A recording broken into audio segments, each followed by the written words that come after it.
Welcome to Wednesday Night Live from the basement. Here's your hosts, Rob, Daryl, and Tim.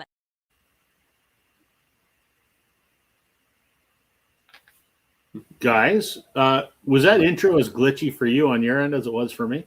No, it was fine for me. It was hanging up on mine, so I'm having some bandwidth issues tonight, apparently. So bear with me if that's the case. Let me know if I crap out or my audio is not working. But it's Wednesday. How you guys doing? Good? Good, yeah. Good. Good. Finally, summer weather. That's exciting. Definitely. Except for maybe Daryl. Is it summery up there yet? We had plus 25 today, and right. it's going down to 1 degree by 9 o'clock. That's Canada. Yeah, like over the weekend, my wife and I got the swimming pool all set up and all that, but it's like it's never going to warm up in the next little bit. It's just too cold. It'll warm up. We're hovering around 19. You'll have a week in the pool that's warm enough, right? Yeah. Jeez. It was 25 for us today, so I'm surprised that you're 25 for you too. It was 30 here today. So, yeah, you're always a little bit warmer. Yeah, when I was in Toronto too, and it was warm. It was warm. Yeah. So Tim was away last week because he had a bunch of things going on. Concerts last week, right? Yeah, I had two. How'd that go? Good. I got Bill Bruford. Yeah. I guess he was. Let me I was lucky. Hold on. I was lucky because I got him before the show, and so I got him on that one, and I got him on. Nice. There, yeah. I got him before the show, just because it worked out timing wise, but I guess after the show, he ducked out the back. So get this. There was a scheduled meet and greet on the ticket. So when you got the emails, when you get emails saying like, oh, the show's in 2 days, reminder, it says at the bottom of the notice, there's a scheduled meet and greet after the show if you want to get, and he'll sign up to 2 things. Okay. It's all right there.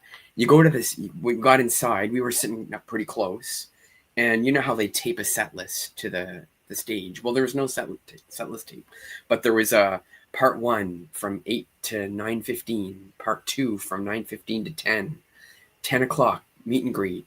So it was taped on the stage, and everyone's like, okay, this is cool. And the guy, he leaves after the show. He doesn't come out. There's no, by the way, there's no announcement saying that there's no meet. He just doesn't come out, and then they sneak him out the back door.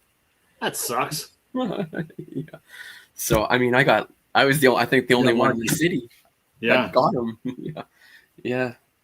And then I got the other night I got Judy Collins. There you go. Right on. Yeah. And I got her on Greatest Hits. Hold on, let me supersize you. Oh, there you go. Yeah. Cool. Yeah. So there you go. Two more for the collection. As it is. Yeah. Brian tuning in from Tokyo. How you doing, my friend? I was just watching Brian drive around Tokyo in his car. I was watching one of his live show a little while ago. And I don't know about you guys, but these came in the mail this week. Oh Christ. So 2 copies. How is that all you ordered? Was just 2? Oh, there's one more coming. Okay. What is there? Like people, 86 variants at this point? Yeah, I think something like I think it outdoes Taylor Swift. He is the worst offender for that shit. Yeah. Like, do 2 or 3, I guess, I suppose, but man, yeah, that's too many. Yeah. And Trevor, how are you doing? I love how Record Hound questions that we're gentlemen. No one's ever accused us of being gentlemen, so don't start something. And Douglas, how you doing? Just the 3 of us tonight, no guest. Tried a couple people, but everyone was busy, so it's all good. It's just the 3 amigos this evening. So next week, I'm going to be in the U.S. on business. So if you guys want to do the show without me, I can hook you up with my StreamYard, and you guys can just run with it and do it, or you can take a break, whatever you guys want to do. But we can always chat about that. I'm going to be down in Charlotte, North Carolina. Okay. And happy Wednesday to you too. And Thursday for Brian. Yeah, exactly. I'm going to be in Charlotte, North Carolina, because that's where our North American corporate office is, which is literally 10 minutes down the street from Noble Records. So I'm going to try to duck into Noble Records because I have to drive by it to and from every day to go between work and the hotel. I won't have a car. I'll be riding with somebody. So whether I get someone to drop me off, Uber to the hotel or something, will. Yeah, you've almost got to. I almost have to, right? Like I literally. Last time I was down there, you almost have to, and then hope that Dylan's actually there working. True. Right? True. Exactly. When I was down, last time I was down there was like 4 years ago, just after the pandemic. And I never thought when I was down there to Google where Noble Records was. And I got home and I'm like, shit, I should have. I didn't make, because I'm stupid. I didn't make the connection that I'm in Charlotte and that's where Noble Records is. And so when I got home and I Googled it and I go, are you kidding me? I drove right by it every day. Every day. So I'm going to make a point. I got to find a way to go one day after work before we go, because we always go to these dinners and shit afterwards. So I'm hoping between work and dinner, one of the 3 days that I'm down there, I can do that. So Brian's saying, thanks for watching. So you don't need to shout out us, man. That's all good. But thanks for the sentiment anyway. Tim, did you ever listen to Black Midi with Gordy Gleep? Gordy Gleep, nope. But I was listening to, whenever you mentioned them, what was it, 2 or 3 weeks ago? I was checking them out. Cool. Now, whether I was listening to Gordy Gleep or not, maybe I just didn't know, but yeah, it was neat. What I didn't mind what I was hearing. So, but I've been so invested. In this record now. I haven't really been listening to anything else lately. So what's the thoughts on that record? Oh, frig, man. Have you been on the internet at all or on YouTube? No. People are like, yeah, it's a very, very good record. Is it actually good, or are they just saying it's good because it's Paul McCartney? It might be his last album. I don't know. Does it have the rose-colored glasses of nostalgia? Get off the couch, sir. We don't jump on furniture. It's definitely his best in the last. Is it the rose-colored glasses of nostalgia, or is it actually good? No, it's actually very, very good. People are calling it like it's a masterpiece. Like you go online, you see people talking about this record and they're like losing their absolute shit. I wouldn't go that far. Okay. Like I don't know why people lose their minds right now when it's been out 5 days. But it's a very, very, very solid. Like his best in 2 decades. Hence, like easily. Okay. Yeah. Yeah. Don't know if I'll listen to. I might listen to a few of the tracks online. They're very good. As much as I love the Beatles, the solo stuff, I just don't care. Maybe I'll care about that one. Who knows? So, we are talking tonight. We're not talking. We've done this before. We're doing the Wheel of Randomness. And I'm going to sneeze because it's allergy season. Bear with me. Here it comes. Excuse me. Hold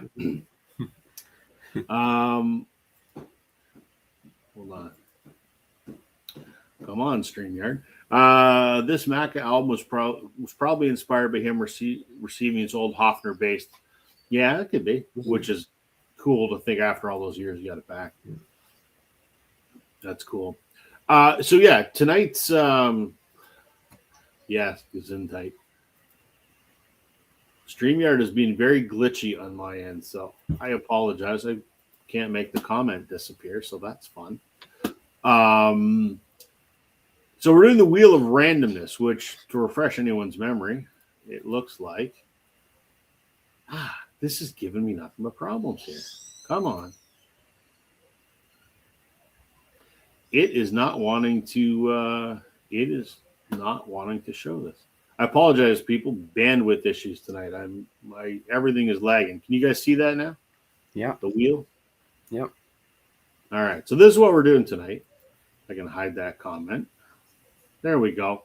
We've done this before. It's just a whole bunch of random topics. And what we're going to do is The first person will spin it, or I'll spin it for the first person. And you go grab a record, and we'll do it so that, you spin it, and while the person before you is showing their record, you go grab it. So we don't have too much of a break in the action, and we're just going to pull some different stuff here tonight. So look, Trevor going, cool splatter pressing. Oh, it's a wheel. Yeah, it's a wheel. It's a wheel. Nice. It's a picture disc.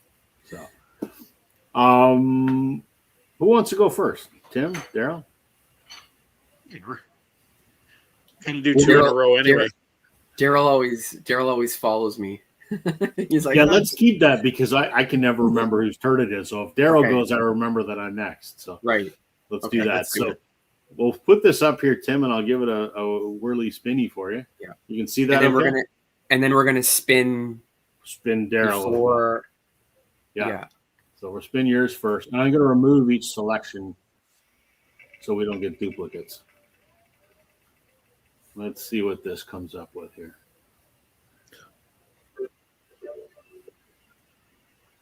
All right, Tim, you got to go pull a record you haven't played in over 5 years. Okay. Is that doable? Yeah. All right, and I'm going to spin yours, Daryl, while we're here. You ready? Okay. Here we go.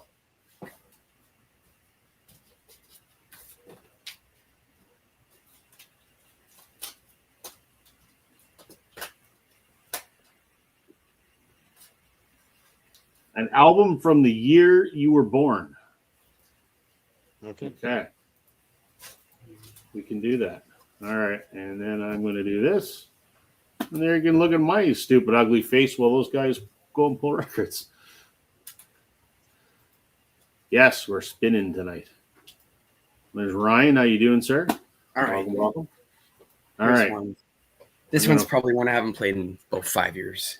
All right. Hold on, let me supersize you. Hold on. This is a bit of would I be cheating a little bit on this one?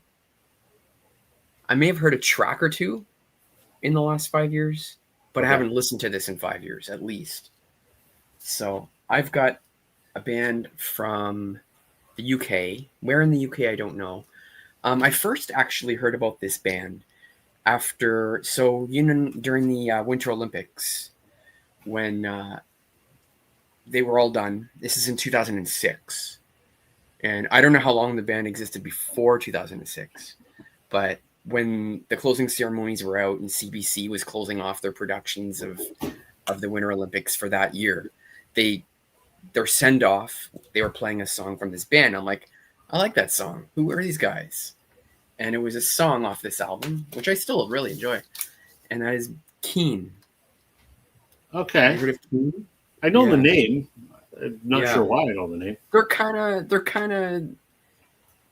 Beatle. I wouldn't say they're Beatle-y, but they have like that kind of like they have a piano player that kind of plays very, I don't know. It's probably a really bad example, but I mean, look, they even have a piano in the back there. There you go. But this is a really good band. It's a band I don't really listen to anymore. I don't follow them. I just really love this record. There's about, I'd say, well, the A sides, like everything, the whole side A is absolutely incredible. B, I probably haven't even played in over 5 years. But yeah, this album is really, really, really, really good. Keen. Cool. Hopes and Fears. All right. It's Daryl's turn, but before we do Daryl, I'm going to give mine a spin and go pull my record. So here we go.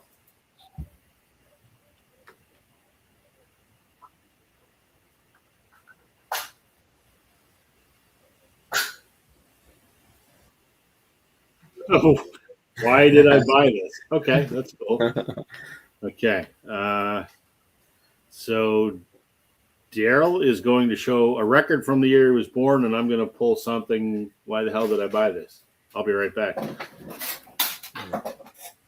So I'm not afraid to say this. I mean, Rob's a year behind me. So I was born in '79. And so, I mean, I could have went with something like we're basically all the same age. Village People or I could have went with Pink Floyd. Well, no, Pink Floyd, The Wall. Is that 1980 or 79? Can't remember. That's a good question. But instead, I actually know what the number one Billboard song was on the day that I was born. So May 12th, 1979, the number one song on the Billboard charts was called Reunited by Peaches and Herb. So I guess you're saying a little bit of R&B, slow kind of music, but it also includes the hit Shake Your Groove thing, according to this. Now, this is an album, though, that I don't know. I might have to see if I can get a record flattener or something like that, because it's got a little warp on it, which affects the play a bit. So I want to see if I can flatten it to make it a little more playable. But yes, Peaches and Herb. You don't hear much about these guys for sure. It's like I said, it's like soul, R&B, slow music from the late 70s. You can kind of tell. Not Stevie Wonder or anything like that, but just Reunited was the number one song on May 12th, 1979, the day that I was born, from this album. Is that why you bought the record? I actually did not buy the. Speaking of stuff, do you want to know where I got this album from? I bet I know. I got this from the first haul, and I never mentioned this at the top of the show, but I got to go for a third haul at the old radio show because my wife was telling me that they're probably going to be gutting the whole thing at some point, so might as well go in there one last time. But that's where I got it from. That's a free copy. Can't go wrong with it. But I knew it was the number one song on the day that I was born. So as soon as I saw it, I was like, I got to pick it up. Yeah. And that's that. I don't know if you guys know Reunited by Peaches and Herb, but nope, I do not. Record Hound saying there were several Peaches in the duo since the 1960s. 60s. So, really? Yeah. Fun fact. Okay. Before we do my turn, if StreamYard cooperates, come on. There we go. Rob, do you know the song that was number one when you were born? Offhand? Not a clue. Hey, if you can't stop jumping off the furniture, I'm going to tape it to the wall with duct tape. Yeah. Children. I have no idea. Let me just see. Let's see here. What was the number one song? Number one song. I'm curious mine, actually. You started something here. Oh, mine's Call Me by Blondie. Jesus. How Deep Is Your Love by the Bee Gees? Really? Yep. Okay. Wow. I got Call Me by Blondie. That's better than yours is a bit rocking. Okay, so it's we're gonna spin the wheel here for Tim. Okay. And he can go pull while I'm yakking. Here we go.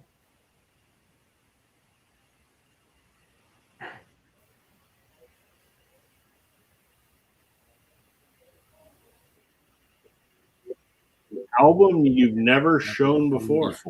Okay. Yeah. Let's go back here. Okay. So why did I buy this? I don't have too many of those because my collection's not huge and it's mostly all stuff I listen to.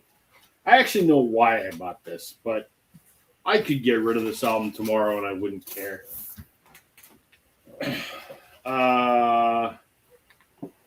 Whatever and Ever Amen by the Benfold Five.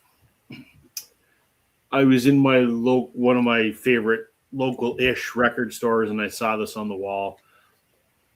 And not the wall, but like their current releases or whatever. And I picked it up, and I know why I picked it up, because I liked the song Brick, which was, I think, the only hit off of here, maybe. It was a hit back in 1997. And so, yeah. I know Trevor's saying it's fantastic. I can't get into the rest of the album. I just kind of go, eh. And that's literally how I feel about the whole album. Yeah. So why did I buy it? I guess I bought it for one song and have never played it since I bought it. I listened to it when I bought it the first time a couple years ago. So why did I buy it? Don't know. So. All right. I remember that Ben Folds 5 album. The only decent song, in my opinion, was Brick. Yeah. It's a pretty lackluster, boring album. That's how I feel about it. I'm just like, yeah. Yeah. Yeah. I never really And even Brick itself is like, eh. You gotta be in a pretty depressed mood to want to listen to that whole album. Yeah. I guess. I mean, I liked it because it was, it was a little bit different, right? It's a sort of piano. I don't want to say like piano bar kind of music, but I guess maybe. I don't know. Yeah. At the time, and it's, late 90s and there's a lot of, grunge and Brit rock and it was different and it sort of stood out. I don't know what I was expecting out of the album. It's not bad. It doesn't do it for me. So maybe I'll listen to it more and it will grow on me. I don't know. So, yeah. All right. Before Tim does his turn, we're going to spin here for Daryl. Mm-hmm. Bring up the Wheel of Magic here. Here we go. Wheel of Magic.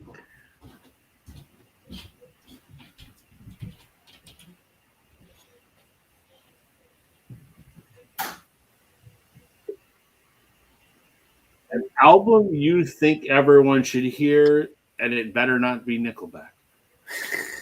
It always makes its way in. I think everyone should hear. All right, Tim, we'll find a way to squeeze that album in. All right, here's the one. Promise I won't pick Glass Tiger.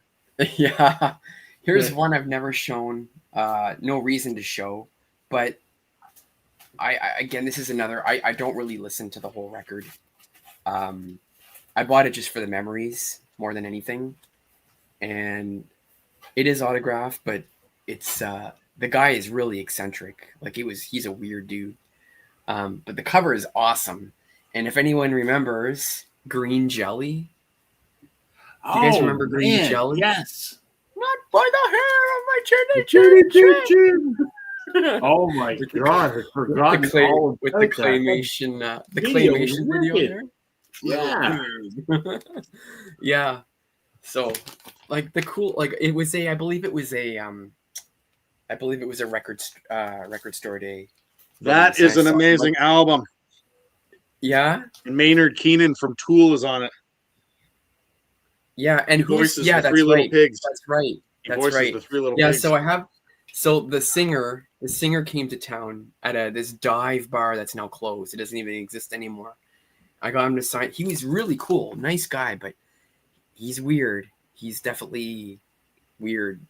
Like he came out, and he was like, it was someone's birthday, and he's like, oh, for my birthday present, like my other friend, like he's a huge fan, he couldn't make it. Can you like send him can you video Skype him? He's like, sure, give me your phone. So he gets on, friend calls his friend, he grabs the phone, he's like, happy birthday, like this is like explicit, right?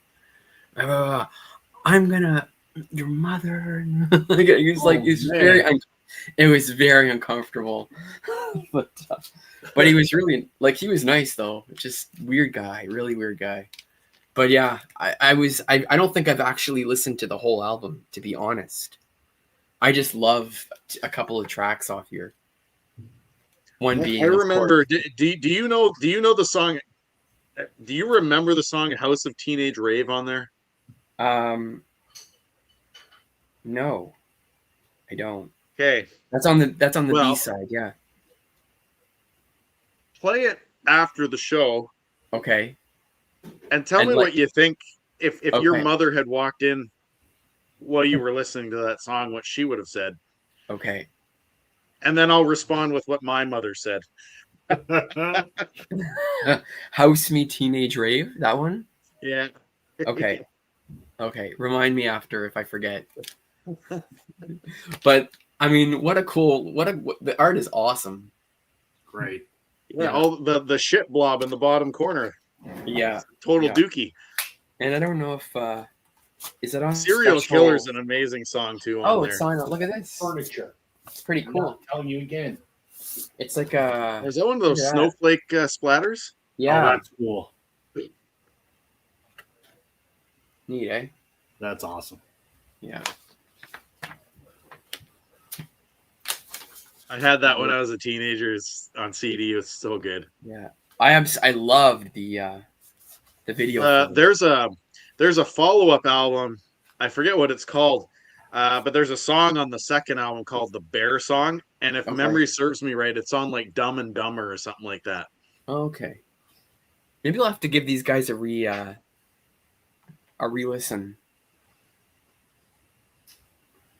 Record Hound saying he's got the 45 of Three Little Pigs. So there you go. I have that exact 45. My Yeah. brother got it for me as a Christmas gift. Nice. Brian's gonna go check out the Three Little Pigs video. Oh, I'll be right back. Yeah, I'm curious to see what he... I'm surprised he hasn't... I'm sure he's seen it. He probably just doesn't remember he's seen it. Yeah. All right. It's Daryl's turn, but before Daryl goes, I'm gonna spin the wheel of randomness for mine here. Here we go.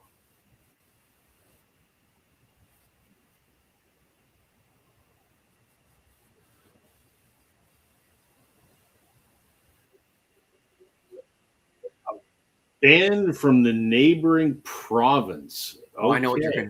I know what you're gonna pull. So I'm in Ontario, so that means that I need to pull from either Manitoba or Quebec. Manitoba Or or Quebec. I know exactly what you're gonna pull. Good, because I don't. What the hell am I going to pull? I'll take a shots if we're wrong. The hell are we? I don't even know what the hell I could pull.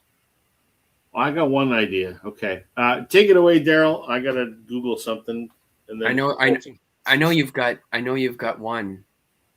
Okay. Surprised. So I intentionally didn't go with Glass Tiger on this because I knew it would be obvious if I went an album that I think everybody should hear at least once. Yeah. But I mean, I've shown this album many times in the past. It's been a little bit since I talked about this guy, but one of my favorite American bands is Bruce Hornsby and the Range. And I'll be honest, the way it is, the album, I mean, I think this entire album is just killer. In my opinion, all killer, no filler. On the Western Skyline starts it off. It's amazing. Every Little Kiss is amazing. Mandolin Rain, calming song. And then it ends, side one ends with The Long Race. But the way it is, Down the Road Tonight, The Wild Frontier, River Runs Low, and The Bread Plains. I mean, to me, in my opinion, for me, is a perfect album. There's not one bad song on this. Even, I guess, if you don't like every song, I mean, I think everybody should listen to this at least once. I'm not saying you got to own it, but I think everybody should listen to Bruce Hornsby and the Ranges, The Way It Is album at least once, because it's pretty stellar. I mean, his piano playing is amazing. He seems like Bruce Hornsby himself seems like a genuinely nice guy. He's not a wanker or anything like that. He supports baseball, Major League Baseball. Goes to a lot of games, and just I don't know. At every interview I've ever seen of him, he just seems like a genuinely nice guy. So I gotta support that, and that album was amazing, in my opinion. Right on. I mailed to him. You mailed to him? Yeah. Did he reply?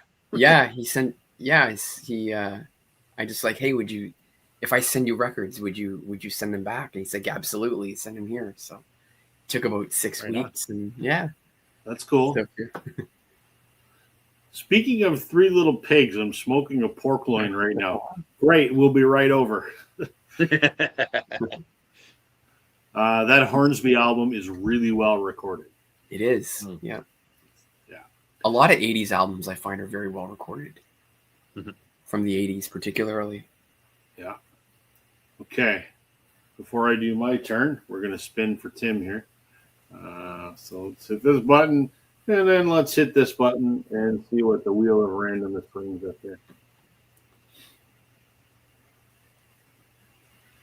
There's a favorite soundtrack tab on here, and I'm really hoping to get it. A song with explicit lyrics. Lyrics. That shouldn't be too hard. Okay. Can I guess what you're going to show before you show it?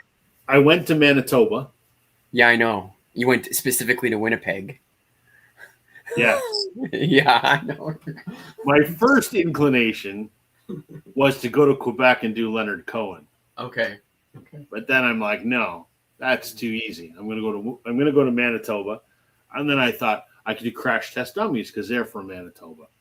But then I'm like, no, because these guys are just in my mind, one of the best rock bands to ever come out of Canada. And since they just got their band name back and all that kind of stuff, we got to go with the Guess Who. Mm-hmm. Gotta love the Guess Who. This is Canned Wheat, which is that their first or their second album? I don't remember. It's one of the early albums anyway.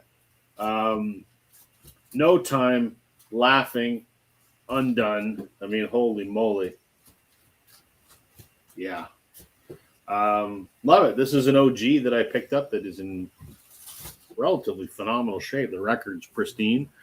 Yeah, so Guess Who? Absolutely love these guys.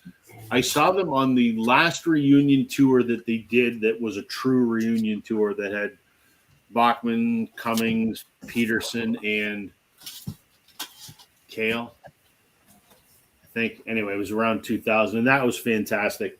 I met Burton Cummings. He received an honorary doctorate of music from my graduating class at the University of Guelph. And so I made sure that I shook his hand when I was getting my degree.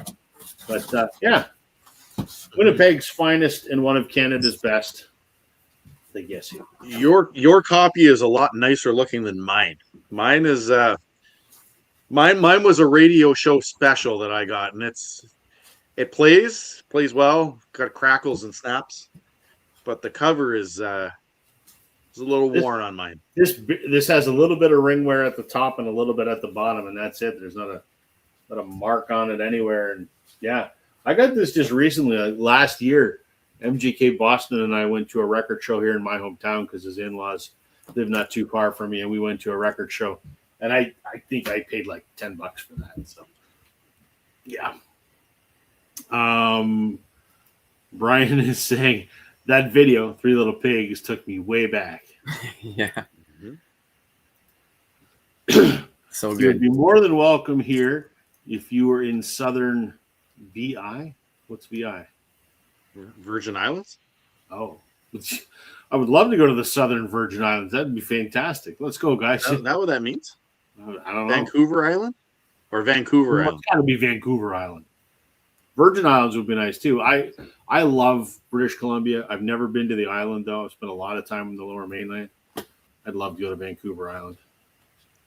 Okay, it is Tim's turn. Okay. And I got to spin the wheel for Daryl here. Here we go.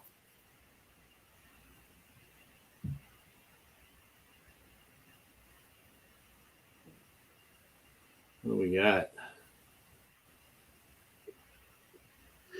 Keep that one on. I can't do that. I actually do not have any picture discs. Okay. Let's do it again then. Spin again. Come on, big money. But not favorite soundtrack. I want that one.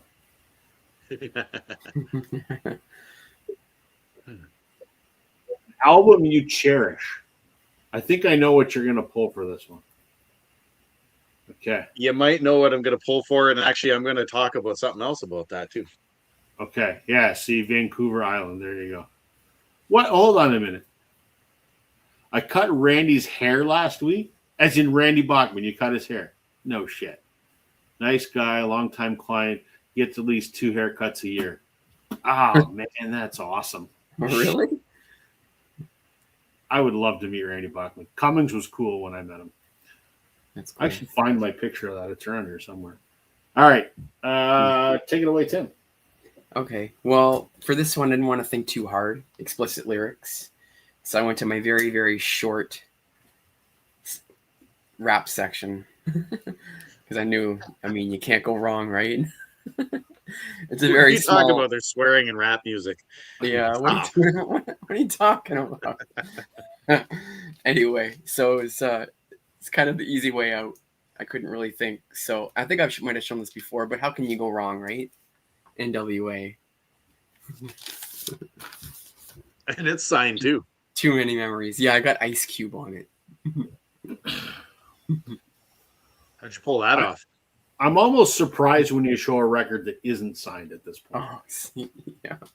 So Ice Cube, yeah, he was in. He played at. He didn't play at the smaller arena here in Ottawa, not the big one that's impossible to get.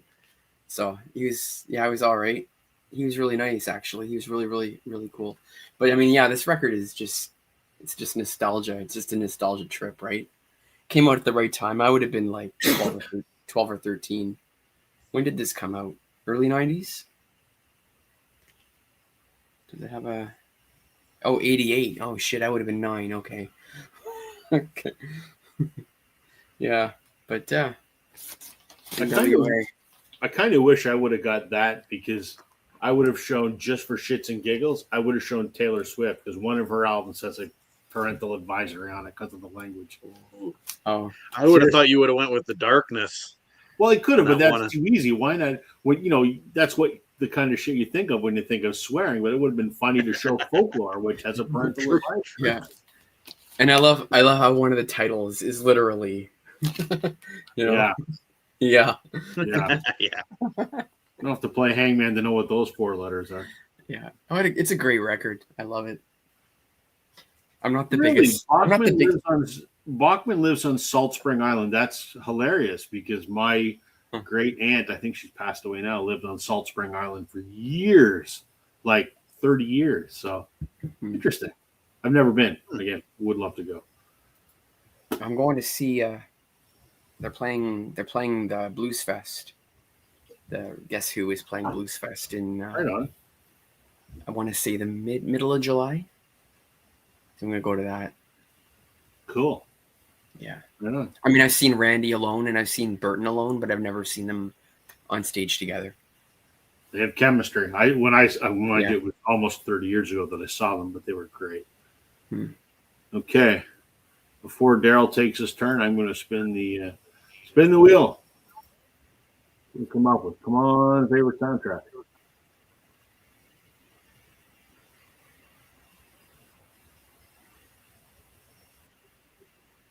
An eBay or Discogs purchase. Oh shit, I have tons of these. Okay. Take it away, Daryl. Okay, so like Rob said, my most cherished album. I mean, I've talked about this. I don't want to say ad nauseum, but you know what? Anytime I get a chance to talk about this, I will. One would think that the Minecraft Alpha soundtrack would, for most people, not mean a whole lot. But for me, this is the first album that my daughter actually purchased for me as a Christmas gift. And so it's not going anywhere. And speaking of my daughter, I'm going to show a picture of her here because that's my daughter. It's her 22nd birthday today. Wow, happy birthday. She turned 22. That's her holding some kind of a friggin' snake in her vet tech program. You would not catch me within 5 million feet of that thing. I hate snakes. But anyway, there we go. Minecraft Alpha soundtrack. I've shown this many times. I've actually noted this to my wife and my daughter that if I ever become ill to the point where, there's no return, I want them to play, whether it's the record or just the soundtrack itself, play it on my deathbed because I want to go out kind of peacefully. I find it a very calming, soothing album. The music from this album, I mean, I used to play Minecraft with my 2 older kids all the time. And then my son Declan will play it with me every now and again when we get a chance. I also have the board game, which is hilarious because you can actually mine blocks on the board game. So, there's just something about this. And no surprise, it comes on a straight green wax. So, if you're familiar with Minecraft, you'd like the soundtrack. It's good. I find it better than the beta one, but I have the beta one too. So I had to go there for the Cherish thing, and just the fact it's her birthday. It's kind of ironic that it came up that way. Nice. I kind of figured that might be what you'd show. So, I clearly remember listening to NWA as a kid. It was instantly to me. It was insanity to me at that point. Yeah. Sure. I don't know what Brian has said there. I presume because there's a cake and a balloon and a present. It's happy birthday in Japanese, I would assume. My educated guess. Looks like it, yeah. Okay. My turn. But before we do that, we're going to spin the wheel for Tim.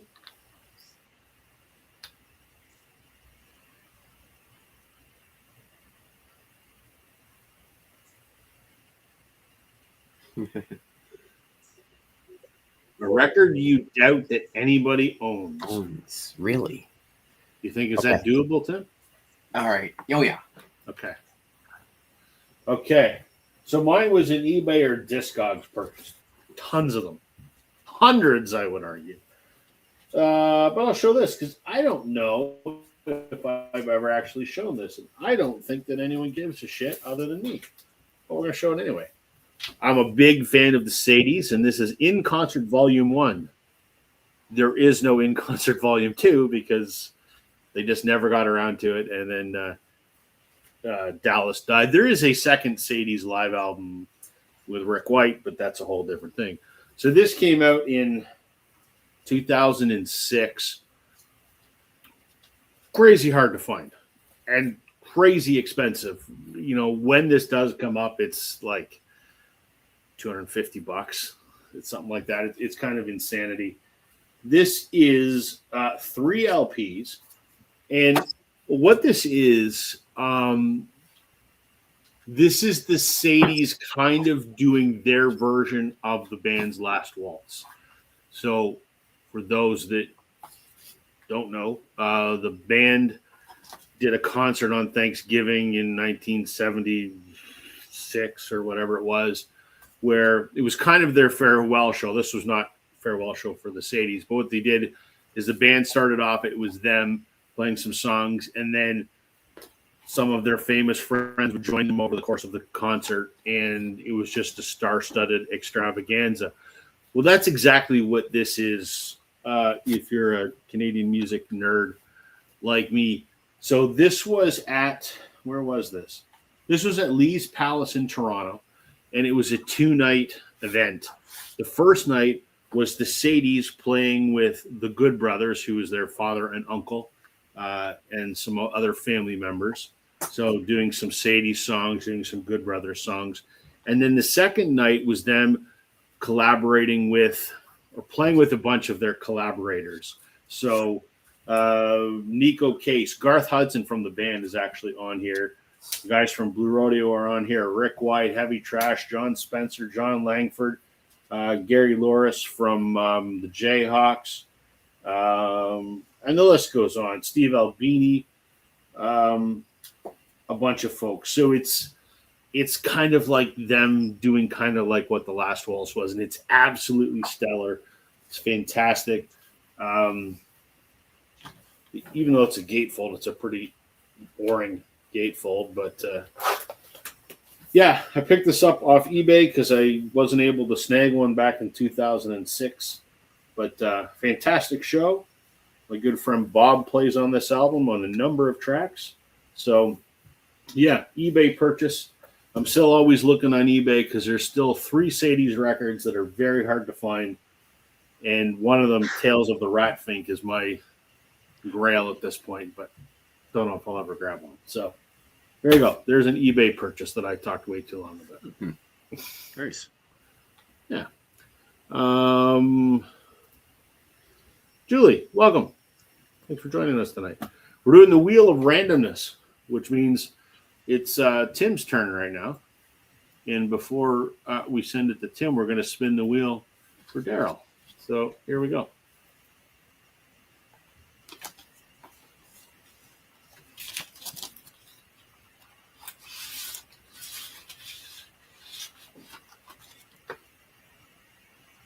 Okay. Something from Record Store Day. Do you have something from Record Store Day, Daryl? I do. I have a few. Okay. So then let me do this. All right, Tim, take it away. Well, this is, I got stuck with this topic. This is one, depends on how strict or loose you want to be with a record that nobody owns. I can guarantee you that very few people own this record. I've shown it before, and it's really freaking cool. And that's the Pepsi Now. Remember this? Yes, I remember you showed it a while back. Yeah. Or Pepsi Oui. Yeah. So this is that. I think it's for radio shows, and it's basically like on side one, it's Michael Jackson, Rough Trade, Spa Romance, and Willie English, and they do basically these 30-second spots for Pepsi. And then on the other side is just the same three, but I guess in French. I guess they didn't get Michael to sing in French for obvious reasons. I can't imagine that would go over. Yeah. Yeah. But for promotional use only, not for broadcast. I don't know. It's just the cool. I don't know where I got. It's the coolest thing though. But it's just like I think the Michael Jackson thing. I think it's one of his songs, but he changed the words to a Pepsi product. So you mentioned Michael Jackson, and this is funny because I have a 10-year-old who I was, giving shit for jumping all over the furniture and, don't want him to fall and break his head open. He has given no shits about music at all. Even though I have this big record collection and I keep trying to get him interested. And you may have noticed I might have a few guitars lying around. I keep trying to get him interested. No interest in music whatsoever. And then like 2 weeks ago, he comes to Mom and I, and he goes, "Can you guys download me some Michael Jackson?" I'm like, what? I guess because of the movie, and one of his friends went and saw the movie. I guess at my son's school, Michael Jackson is all the fucking rage among 10-year-olds right now. I guess it's almost, that movie's almost earned $1 billion, right? Or has earned $1 billion. Yeah. So we downloaded him some Michael Jackson, and he's playing Michael Jackson music every day and moonwalking around the house. And he's like, "Dad, show me some Michael Jackson videos." So we went through, cool. Beat It and Thriller and Smooth Criminal and, all of the ones that are on YouTube. And he's asking me all kinds of questions. And I didn't give two shits about Michael Jackson back then, but I kind of have an appreciation for him now and was kind of glad that I was, alive in his heyday. Sorry, what were you saying, Tim? Yeah, my son has the bug. He loves him. And he's like, "Oh, put on a, those like trivia things where how fast you can guess the song." He's like, "Yeah. I want to see how and like, oh yeah, he's that's cool. I do. Is that he's like a Swedish guy or whatever on YouTube? Yeah, it might be. Yeah, because I do that with my son some too. Some of the answers are like Billy John. like they don't pronounce it right. Yeah. But I think Michael Jackson's coolest video to me is Black or White. I just think it's cool how the body's shape and the different heads go, and I think it's neat, and the whole purpose behind the video is pretty cool. He's got a lot of really cool videos. He does. Some of the ones later in the 90s are pretty cool too, where like the Earth song, where like the world's basically destroying itself, and then he basically reverses everything. Like that was really cool too. It's been an interesting couple weeks trying to explain Michael Jackson to my son, because he asked a lot of questions, and I'm trying to explain to him, he was not just a music, like a cultural phenomenon in the 80s, right? I mean, one of the artists that arguably defined the generation, not just in music, but in popular culture, and just trying to explain all of that. It's been a really interesting. Yeah. It's hard when you live through it. It's really hard to describe. right? It's Exactly. really tough. Yeah. Exactly. So he's just discovered that there's a Weird Al parody called "Eat It." Nice. So, and I Has he- actually have "Eat It" on a 45, so I'm going to play it for him Yeah. tomorrow. Has he found fat yet? Not yet. Okay. Not yet. Not yet. Okay. It's your turn, right, Daryl? Yeah. Okay. So hold on. Before you go, we're going to supersize you, and we're going to spin the wheel for me, and hopefully it lands on favorite soundtracks.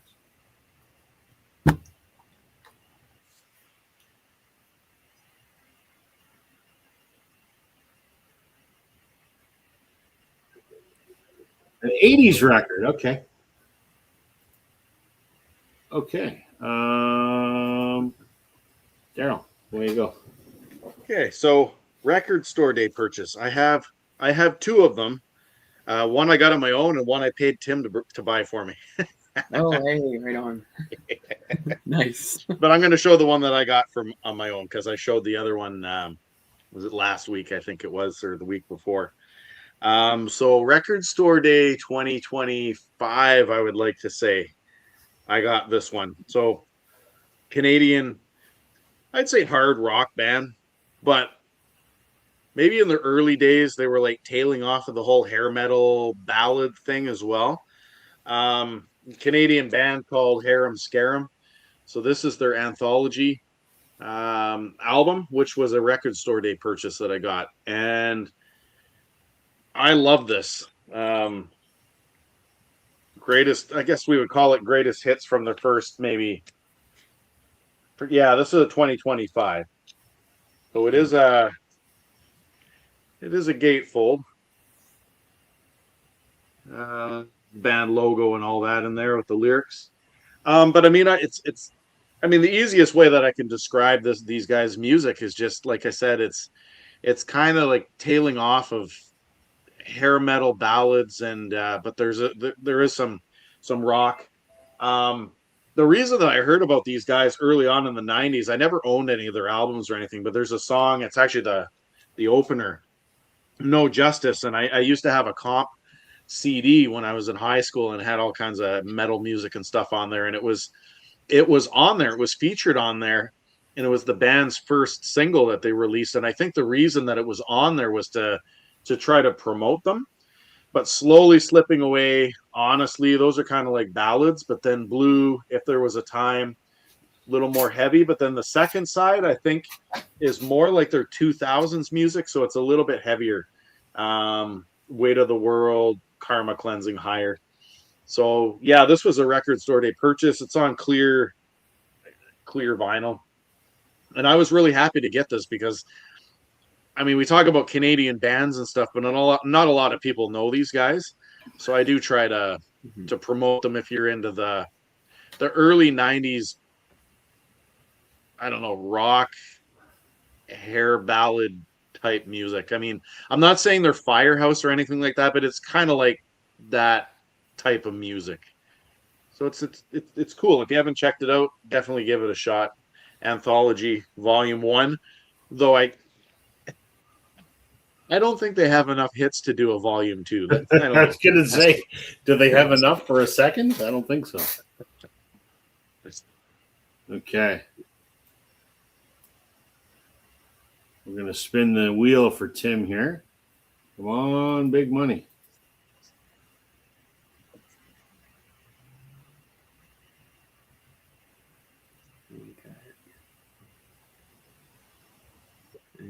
No! Oh, okay, no, I'll save it for you. It's okay. It's fine. It's fine. Because we all know what I was going to show, right? If I got that one. Grease 2. Probably Grease 2, yeah. Not my favorite soundtrack, but that's what I would have shown. Okay. I got 80s album. This is an album known by a lot of Canadians. Phenomenal. And then she pissed her career away. From 1989, you know this one, Daryl. Atlanta Miles. Tim knows this one too. You know this one, Tim? Oh, what was the topic again? Just so I can make the connection. 80s records. Oh, great pick. Right? This album That was massive.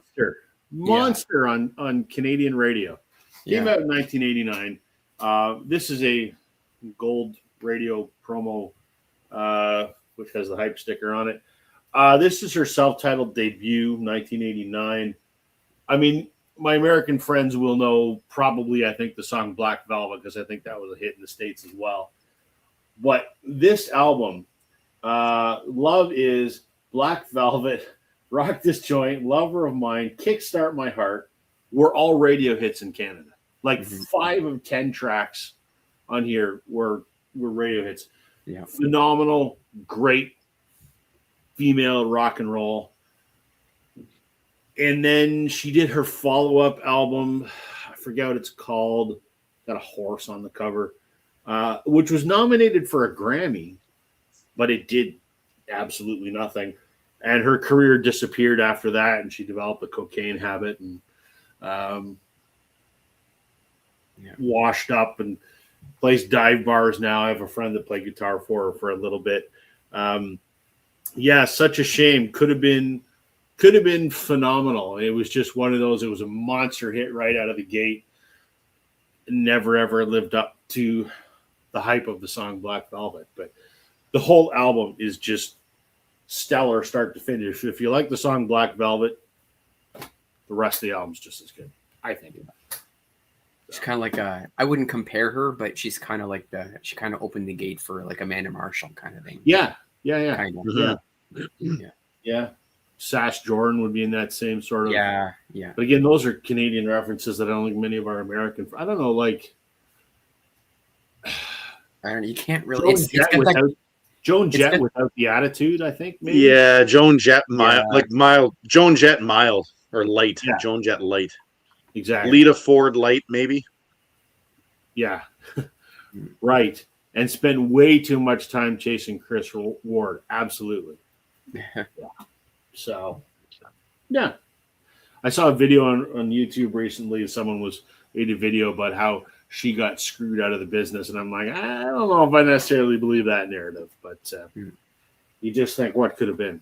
So, Okay. So it is Tim's turn. And we'll supersize Tim. And then we'll spin the wheel for Daryl.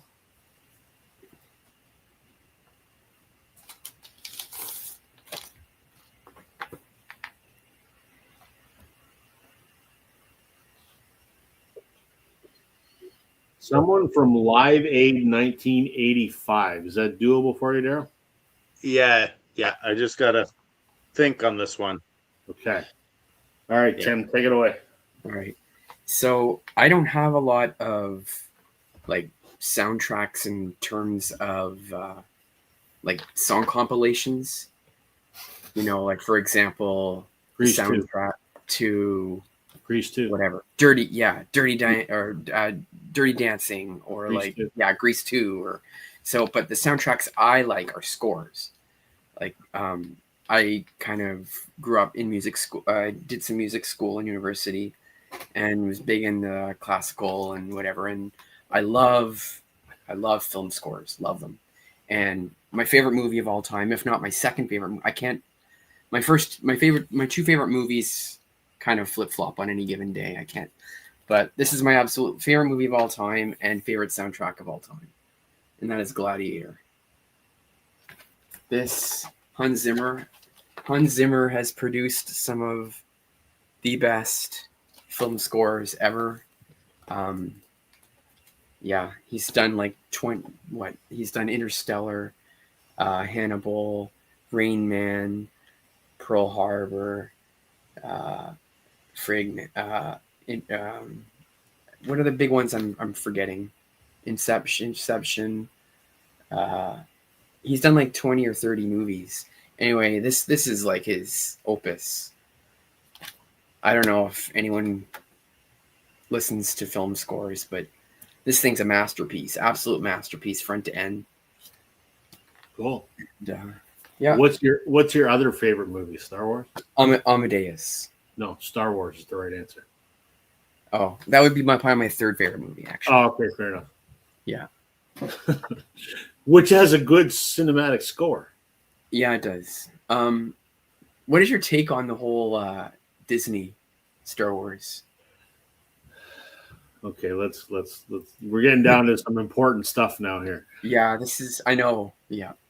I am very thankful that we have more Star Wars content to consume than we did previously.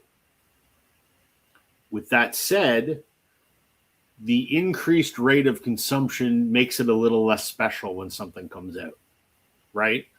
Like when the prequel trilogy came out, that was like, holy shit. And then even when, the first, like Rogue One, sort of the first Disney project, that was a big deal. And now, I like the TV shows. I don't like everything that Disney has done. I think Disney is trying to recoup their multi-billion-dollar investment in Lucasfilm. So the quality has suffered a little bit. I was incredibly disappointed with The Mandalorian and Grogu. It was a snooze. Did you see it? Yeah. Did you see it? Yeah. Boring as hell. Mm-hmm. And I like The Mandalorian. So, yeah, I mean, I'm grateful for some of it, and I love that we get to see some of the stories. I didn't like Andor. I get what it is. I just thought it lacked the magic it's Star Wars for grown-ups, and I guess I'm immature. Andor was it was really good as a show, but in the realm of Star Wars, I didn't quite feel it. Right. Exactly. I loved Ahsoka was my favorite because I love how it was the continuation of Rebels and Clone Wars, and I thought it was amazing. Can't wait for the next season. Mm-hmm. And I liked Mandalorian, and I thought maybe this Mando movie would start to tie that stuff together because there are some interwoven storylines there. And listen, I get why everyone raves about Andor. Yeah, I just find it's if I take the Star Wars hat off, it's a great. It's kind of like a World War II French resistance, kind of movie, which I appreciate being a history guy. Like I get that that's the context because everything Star Wars is set in a kind of genre. Like the Mandalorian is the lone cowboy gunman kind of thing, and Andor's like the like the war spy movie. Like I get that, but through the lens of Star Wars, to me, I just found it. See what I don't like. I need a few lightsabers and a few quickly. What's your take on the sequel 7, 8, and 9? I don't like them. I didn't even finish them. Like I actually walked out of the episode 9. I walked out halfway. The only one that I don't hate is the one that everyone does hate. I don't hate Last Jedi. I don't mind it because at least. Oh wow! Oh, that's brutal. There's parts of it that are absolute shit, but at least he tried to take it in a different direction because 7 was just a rehash of A New Hope. It's beat for beat exactly the same movie. Yeah. And Rise of Skywalker is just garbage. So I don't mind Last Jedi. They did some interesting things with it, and I think it could have gone some places. The disappointment was if you're going to do fan service, that's fine, but give us the fan service that everyone wanted. We wanted to see Luke, Leia, and Han and Chewie together again, and that never happened. Mm-hmm. And I'm all right with Luke being a curmudgeon-y old, fuck it, I don't want to be I'm all right with that. But, yeah, Disney's done some good things and some shitty things, I guess is what I'm trying to say. Yeah. So I still love it. It's still my favorite franchise. And yeah. So for me, what I really kind of is a little bit distasteful in my mouth is like George had another trilogy written. They just took it and put it in the toilet. Yep. They had all the books, the Timothy Zahn series and all they had all this that they could have drawn from. I know. That has been, and they threw that in the dump and they just invented this story and they were doing the movies as they didn't even have the story complete. I know. That's Kathleen Kennedy. They were just winging it. I know. It's Kathleen Kennedy being shitty at her job. At least Dave Filoni's in charge of Lucasfilm now. Yeah. And what I like about some of the Mandalorian and Ahsoka, that's a continuation of stuff that Lucas had started because Filoni was Lucas's protege. right? And we're starting to get some of those extended universe storylines like Admiral Thrawn in the Ahsoka series. So Yeah. we could talk about Star Wars all day, but that's not what the folks are here Anyway, yeah. for. The folks are here for us to talk about records, and I think it's Daryl's turn, if I'm not mistaken. Did you happen to notice that I didn't pipe up at all about that topic? Because you know nothing about Star Wars, right? Yeah, me and Star Wars is like me and the Beatles. Ooh, Really? Although I own more Beatles stuff than I do Star Wars, so there's that. oh boy. Jeez. Okay. Well, Tim and I are going to start a separate show on Thursdays about Star Wars. No, I'm kidding. Can Yeah. we talk about Spaceballs though? I mean, I've never seen it. What? Never seen it. I've seen clips of it. I'm going to spin the wheel Yeah. here. Hold on. I'm not going to get the show. So I don't want to do a 90. I'm going to spin again.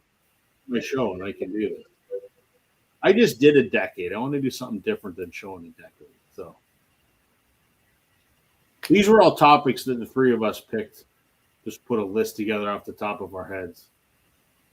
I'm not doing another genre. I'm not doing it. Hold on. These are bullshit spins. This wheel's rigged. Don't give me another genre because I'm not going to do it. Apparently, I can't spell artist. So we're going to show an asterisk or a band from another continent. Okay, probably do that. Let's throw this back to Daryl here. And I'm going to. So I was able to muster up a band or a musician. I guess that was a part of Live Aid in 1985, and I gotta see what the date was. Oh, what day did this concert take place? So July 13th of 1985. Pretty much almost 41 years ago now, I think. At 17:19 p.m. These guys came on stage at Wembley and performed Sunday Bloody Sunday. Nice. The opening track on this album, which would have been fantastic to watch. I mean, I would have loved to have been at Live Aid just to see all of these bands. I could have went with Queen. I could have went with Phil Collins. I had almost thought about it. I thought about going with Majur, one of the organizers, because I think he performed. He was heavily involved in coming up with Live Aid. But yes, according to Wikipedia, at 17:19 p.m., these guys were announced to go on stage, and they started with Sunday Bloody Sunday. And then they did Bad with snippets of Ruby Tuesday, Sympathy for the Devil, and Walk on the Wild Side. And they were between Paul Young and Dire Straits. Oh, wow. So that would have been a pretty solid lineup to go through. And then after Dire Straits was Queen. So can you imagine being for those four performances in a row? Would have been amazing. And I mean, let's not even talk about Live Aid itself. This album, fantastic. Oh, it's great. Their early stuff is really good. And yeah. Figured I might as well show the album that has the song that they performed on it, though.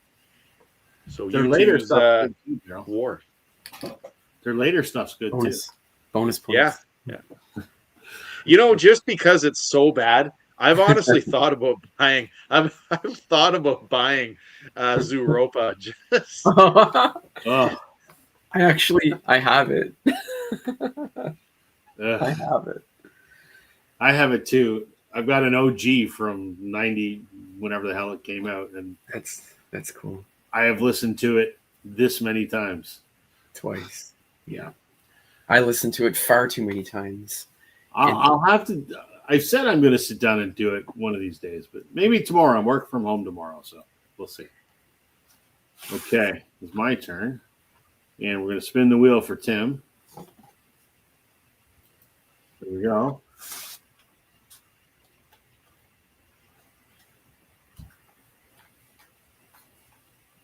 You want to do a decade, Tim, or you want me to spin it again? I don't care. A 70s record.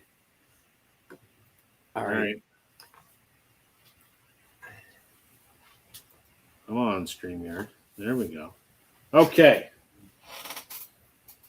Artist from another continent.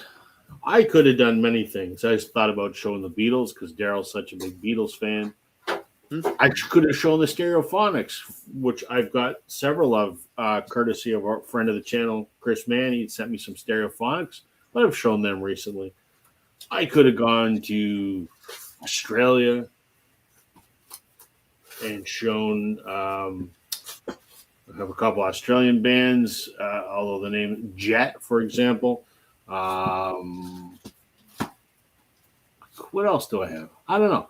But I thought this would be a great one to show because this is a band that doesn't get enough love. And I really, really think that this is a band that Daryl should get into because I think it's right up his alley. From Sweden, we got some ABBA. Hold on. you keep talking. You keep talking, Rob. All right. So this is from 1975. And this is literally called ABBA, I guess, the self-titled album. This has some great hits on it. Mamma Mia, SOS, Bang a Boomerang, I Do, I Do, I Do.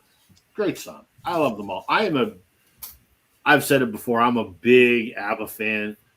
And I'm being totally serious. I love ABBA. I think they wrote the perfect pop songs. Just fantastic stuff. Love all of it.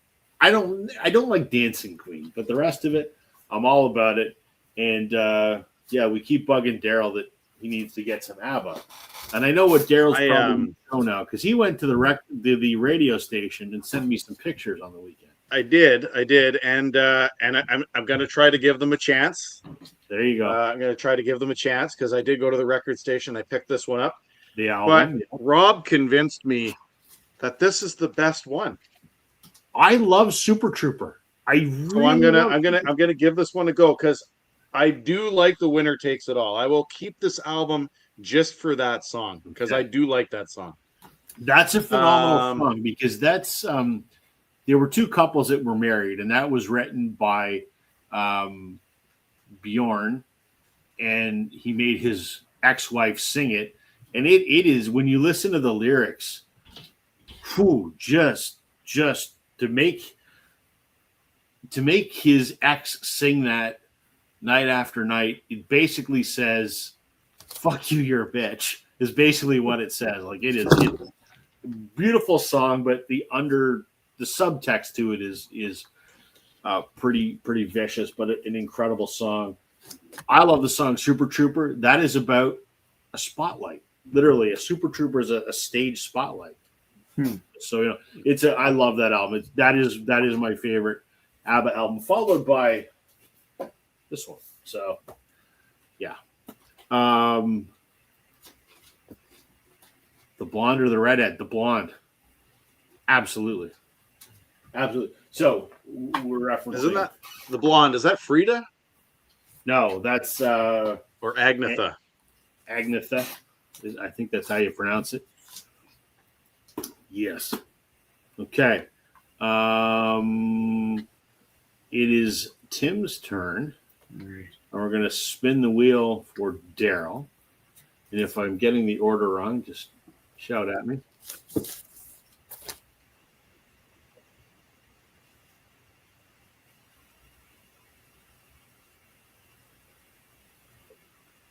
An album you have multiple copies of. Is that doable, Daryl? Yes, it is. It is. Okay. All right. What you got there, Tim? All right, a 70s record. So these guys, these guys don't come up too much these days anymore. Great band though. When you first think of 70s, what do you think? Like Fleetwood Mac or Led Zeppelin or the Eagles or all that kind of stuff. So I was thinking that way. I'm like, okay, well, but I don't want to show that. So I went with the Doobie Brothers. Oh, good one. Yeah. Of course it's signed, So I right? got Minute by Minute. Well, two of them. So you got Mike McDonald and Pat Simmons over here. Nice. Yeah. Right on. So yeah, the Doobie Brothers are great. This is a great record too. What's the big hit on that one? Well, Minute by Minute for sure. Right. Sweet Feeling, Open Your Eyes, Depending on You. Okay. What a Fool Believes. What a Fool Believes. Oh yeah. That's right. That's the one I was thinking of. Yeah. Great record. All the records are pretty darn solid. Right on. Yeah. Doobie Brothers. Okay. We'll bring Daryl up here, and then we'll spin the wheel. Doobie Brothers was something that my mom used to listen to when I was a kid. Yeah. Yeah. It's one of those bands I keep forgetting about.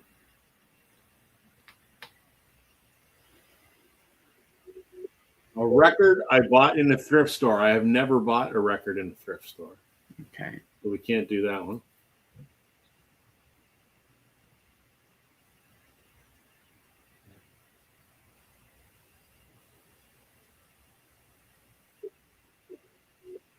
Favorite producer. Okay. That's interesting. I got to think about that for a moment. Take it away, Daryl. So I got an album I have multiple copies of. Mm-hmm.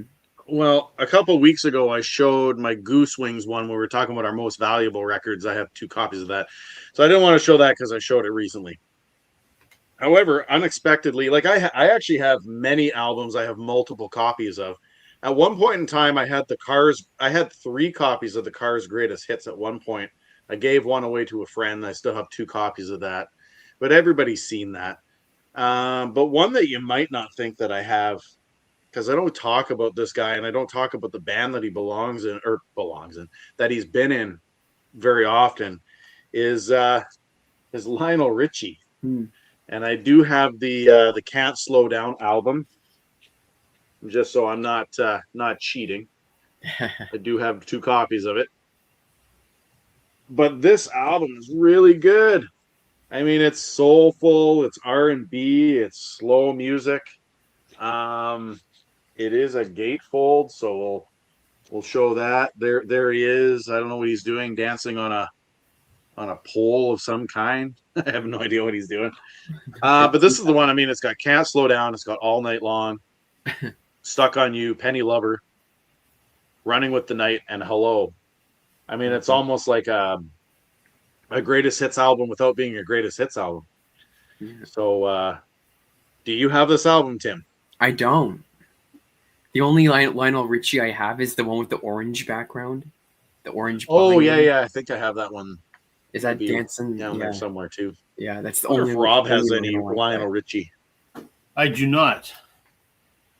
I'm just Googling something, so keep talking. Rob's a fan of Lionel Richie. So why 2 copies? Just so the previous thing that Rob got, the buying records in a thrift store. I'm one of those guys that likes to go to like Value Village when I get the chance and stuff, and I just thrift. And I'm also sometimes, like when I was at the radio station the other day, like I brought my phone in with me and I was looking up some of the records to see if I had them. But when I go to Value Village and stuff, I don't like being that guy. You know, it's just standing there texting the things on my phone, checking to see if I have it. I'm just not like that. I personally, I hate it when people do that. And I get why, but I just don't want to be that guy. So I ended up with multiple copies because I didn't realize I already had it. Yeah, I think is what happened. But this is a really good album, and it's on the Motown label. Normally, I don't show labels, but it is on the True Blue Motown 80s style label, right? So, yeah, I mean, you can't go wrong with Lionel Richie. I mean, the Commodores is great as well. Night Shift is an amazing song by the Commodores, I think. Yeah. Fantastic. So, yeah, that is the one I'm going to show, but I do have many other albums with multiple copies. My Gino Vanelli stuff, I think I've got multiple copies of multiple albums of his. And apparently putting this back in the plastic is going to be a pain, so I'm going to do it later. Yeah. Our thrift store here is terrible. I go through it. I go in there. It's close to my work, so if it's a nice day on my walk, I'll go walk over on my lunch. Yeah. The records are just brutal. It's all like Pavarotti and Anne Murray and Nina Muscuri. Yeah, I think that's the problem, right? Is I mean, every now and again you'll get those steals, but I think I know they say that they don't do it, but I find it bullshit that they never have anything that's worth, ever. Like people don't exactly, from back in the day, they didn't keep their 70s and 80s and 60s records, and yet, like, you're right, all it is the same crap all the time. So to me, that sounds like somebody that's working in the back and they're basically skimming the records that are decent and they never go out on the shelf. It's rare that you see, and I'm not saying like that they should be putting out like high price Iron Maiden albums or anything like that, but I mean, even like this, like you're not going to see this very often in a thrift store. No. The closest thing to a rock album or a pop album I've seen in a thrift store, the closest thing I've seen would be like, oh my God, I think I saw a what do you call what's that? What's that duet there from the 70s and 80s? Hall and Oates. I think I saw a Hall and Oates album once. Yeah. I went to a Value Village in North Bay, and I ended up, I regret it. It was when was that? Oh, it was in October, I think I was there. And because Joe had already mailed me Asbury Park and stuff like that by Bruce Springsteen, but his first like 3 albums were at Value Village, and I was like, no, Joe's already sending them to me, and I didn't grab them. I should have just grabbed them because they were in really good condition, and you never see that at Value Village. Never. That's another thing, is condition. Yeah. Okay. We're going to spin the wheel for Tim here.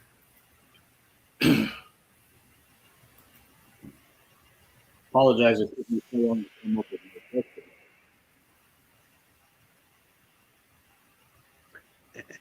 You want to do another spin again, Tim? Do you want another decade, Tim? What is it? 2000s? Yeah. Yeah. I'll do it. It's all right. Okay. All right. Before I jump into my pick there, our friend Trevor has just posted on Facebook a picture of the Ben Folds 5 record, and he says, I don't care what Rob and Daryl say. This is a fantastic record. And I will share some wise wisdom that my dad used to say. Opinions are like assholes. Everybody has one. I'm glad you like it, Trevor. Maybe it needs to grow on me some more. I don't know. So, okay. My random thing was album by your favorite producer. I don't know that I really have a favorite producer.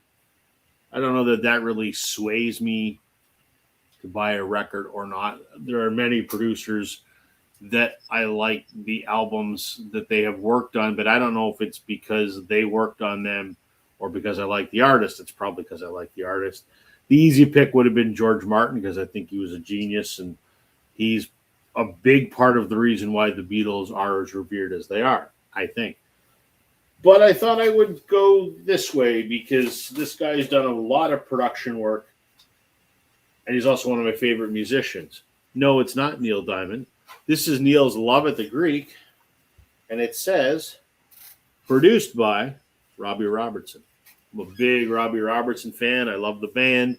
The band produced most of their own albums, so I got to think Robbie, being the control freak that he probably was, probably more of a say than some of the other members in the band. But Yeah, he went on to produce a bunch of other stuff. He produced his solo stuff.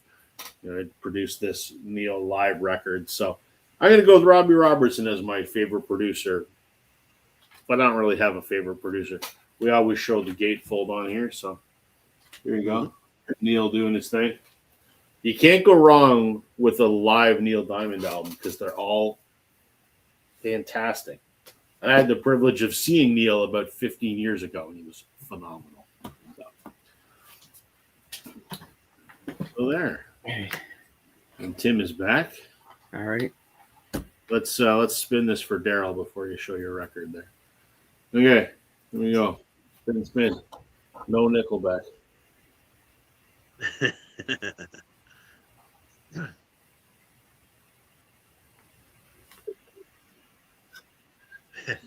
Unique musical genre. Daryl's going to show his Greenland throat singing music. Yeah. Let me just get back to go on stream. Do I go? Do I go that direction or no? Hey man, it's your car. You drive it. Would Nickelback I'm fit gonna that? go on my Discog. I'm gonna go on my Discogs and see here what I got. Just pull Nickelback. I got a Just little pull. Just pull Nickelback. No. All right, what you got there, Tim? What were you in 2000s, right? Yeah. So once you enter 2000, it gets a little challenging because I don't buy a lot of music in the 2000s. So I kind of drew from just the obvious. Paul McCartney. Yep. This one came out in 2005. This is the album that probably the album that people compare the new one to. So this one came out 21 years ago. Probably his before this new record that came out, this would have been his last best efforts. Chaos and Creation in the Backyard. Great songs. It's produced by Nigel Godrich, actually, the guys that does Radiohead. Produced this record, so it's got kind of it's a slower, not a lot of rockers on here, but it's very kind of proggy. It's got a lot of instrumentation and kind of there's some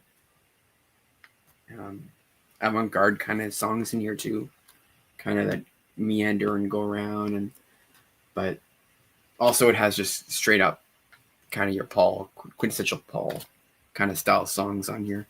But it's really good. Really good cover of that. It's really good. What's that? I love the cover artwork on that. Yeah, I guess his brother took that photo. Very cool. From inside the house. He's playing his guitar in the yard, and yeah, kind of neat photo. Yeah. Very cool. Very cool. In case anyone's wondering, the Jays are losing 7-2. Oh, I saw you posted something. I was gonna play it, but I forgot to. There's a video, some guys talking about Hoffman. Did you post that? I did. So that was Sid. I want to watch that. But that's Sid Sixero. So he used to be on Sportsnet. Tim and Sid had a Toronto television sports show, and then he went on breakfast television for a while. Okay. And now he just has his own podcast, and he's kind of like the Toronto sports guy, right? Like he's kind of the most vocal of the Toronto media people that are sports experts, if you will. Sure. And he was quite said a lot of the things that a lot of fans say, because it's like Jeff Hoffman blew another game for us. Yeah. And me and the rest of the fan base are going, why? I mean, the guy is like 15. He was supposed to be our closer. Like something like 15 blown saves from the middle of last year till now, including he blew the 9th inning of the World Series. We were 2 outs away from winning the World Series. And everyone goes, oh, you win as a team, you lose as a team. When you're going into the 9th inning and you're the closer and your team has the lead, it is your job to get out of that inning without letting the other team score a run. And he blew the World Series. It is on him. Hate his guts. And he has continued to blow game after game. We took him out of the closer role. We made him a middle reliever. And when we did that and took the pressure off, he pitched fantastic. His last 5 outings, he's been almost unhittable. We put him back in the 9th inning and he shits the bed again. And you just go, how many times does this asshole have to fail before we send him to Buffalo or designate him for an assignment, get him the hell off our payroll? Me and the rest of the fan base are just about to mutiny. So, and now the Jays are losing again. It's going to be our 4th loss in a row. Just this season, how you go from taking the Dodgers to extra innings of Game 7 in the World Series to where we are now is, I know half the team's hurt, but man, I almost put on a different hat today. On a different hat. Hold on. Enough of this Blue Jay horse shit. Tell us how you really feel, Rob. Hey, on a positive note, Canada beat Uzbekistan in their second last friendly before the World Cup the other night. I'm going to put on the Dunedin Blue Jays, which is our single A team, because even they're better than the goddamn Toronto Blue Jays. So there we have it. I'm going to get off my soapbox now. It's Daryl's turn, I think. Which means I got to spin the wheel for me here. Sorry, I get off on these baseball rants, and I can't help it. I'm sorry.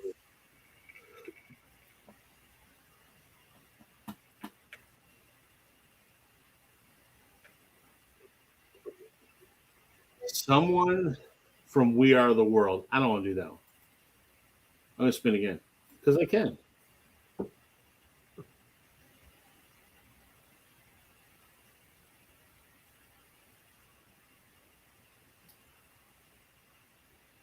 I don't want to do that one either. I'm sick of doing decades. So we're going to hide that one. Let's spin it one more time. I know this is riveting viewing. Let's just watch Rob spin a wheel.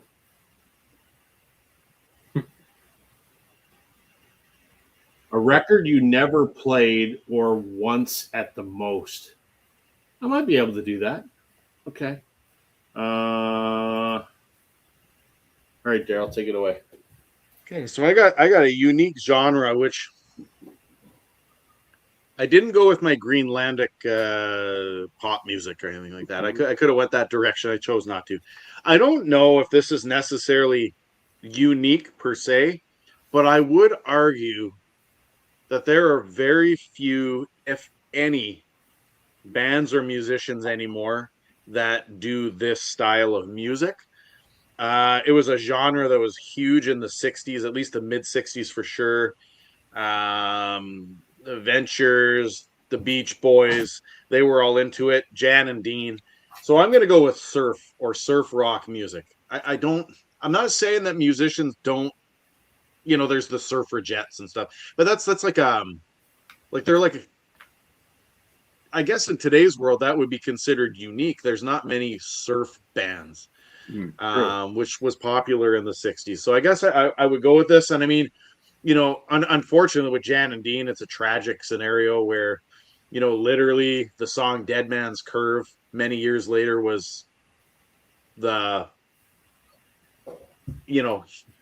car accident. I forget which one it was, Jan or Dean. I mean, he was paralyzed in a car accident. It ended basically their music career for the time being. But, these guys did very similar songs, like them and the Beach Boys were. It's almost like they were covering each other's music at certain points, right? But Surf City, Dead Man's Curve, Help Me Rhonda, Little Deuce Coupe. I mean, these are all fun. I Get Around always makes me laugh because it reminds me of Flight of the Navigator. I was just gonna say that. I tried to get my son to watch that. What's that? I tried to get my son to watch that because I downloaded it. I'm like, dude, I loved this movie when I was a kid. That little friggin' alien dude. Yeah. And my son gets 20 minutes and he goes, Dad, this is dumb. Okay. Yeah. That would be my kids. Yeah. Yeah, I don't know what it is. I mean, this is just feel good music. That's what it is. Summer feel good music. And really at the end of the day, it's too bad what happened to to them as a duo because it was just cut short a bit from his tragic accident at literally a dead man's curve. Yeah. Yeah. It's a good one. It's a good one. Okay. All right. We're going to spin the wheel here for Tim.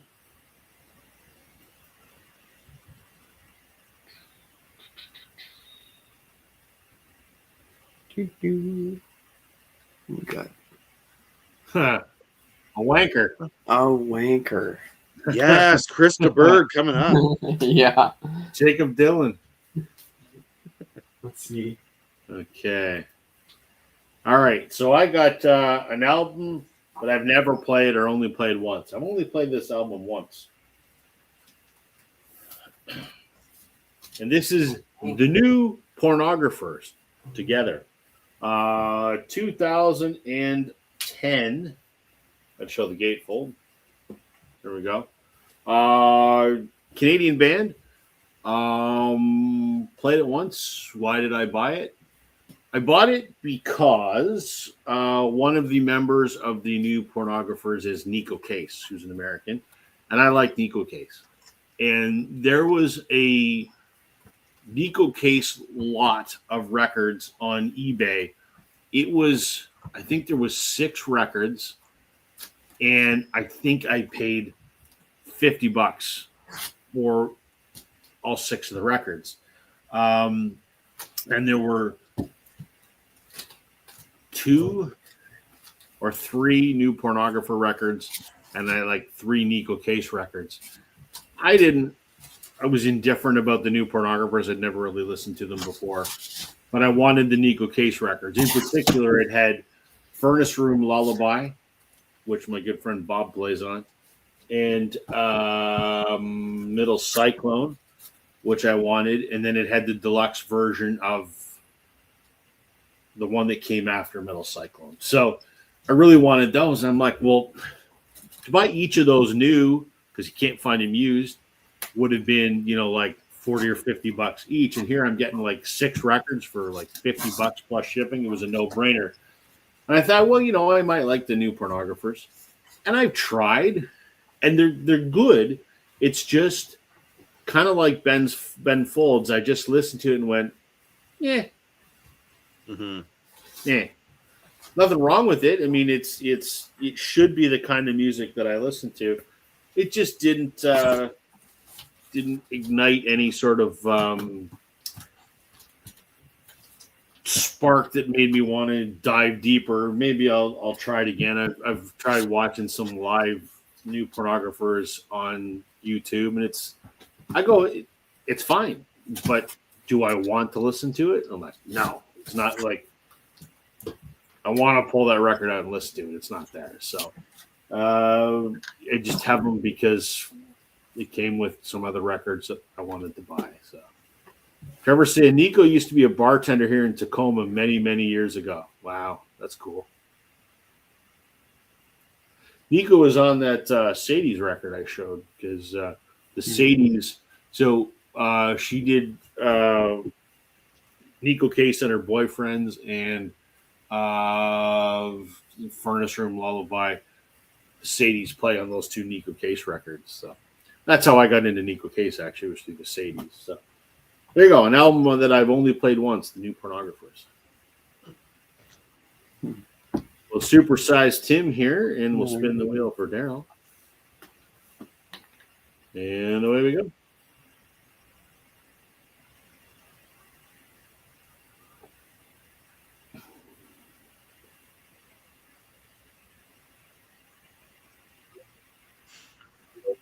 An album you think is overrated. Nickelback. I can't do that. You could. I think it's All right, overrated. Tim, take it away. All right. Yeah, wanker.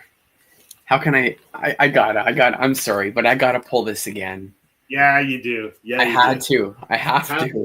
And was it you guys was it you or Daryl that sent that Facebook post about someone ranting about? Oh, I did. Yeah. It was you, yeah. Yeah. Like, Copy and paste. Yeah, someone else was and I don't even know what. I just saw it in my Facebook feed. Someone else commented that Jacob Dylan, was just a dick when this guy wanted to get a record signed. Like he wanted, and he called. He's like, "Oh no, you're a scum," and he's like, "Well, here's my bloody ticket." Right. And so he begrudgingly, I was reading the whole, and I was looking. I found the post, and I was looking at people's comments, and I guess you can get both sides of them. I guess he's 50-50. Yeah. Well, I got that same side. Yeah. A dick. As you and I have talked about this before, right? It's like, don't be a dick to your fans, because without people asking for your autograph, no one gives a shit, right? Like, be thankful someone wants your autograph. And so what if they're going to make a few bucks on eBay? What the hell do you care? And I don't even think he's that relevant, really. No, I don't think so. Yeah, I don't think so. Like, I'm going to see him in August. I decided to go, so I'll see what kind of people show up to this gig.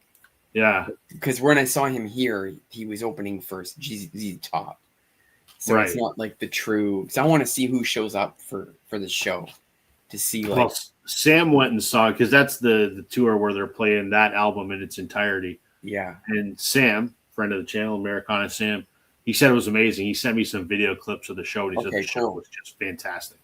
Cool. All right. Yeah. No, it should be good then. Yeah, because the set that they played here, it was like 7 songs, and one was a Tom Petty song, and like it wasn't really a true Wallflowers gig.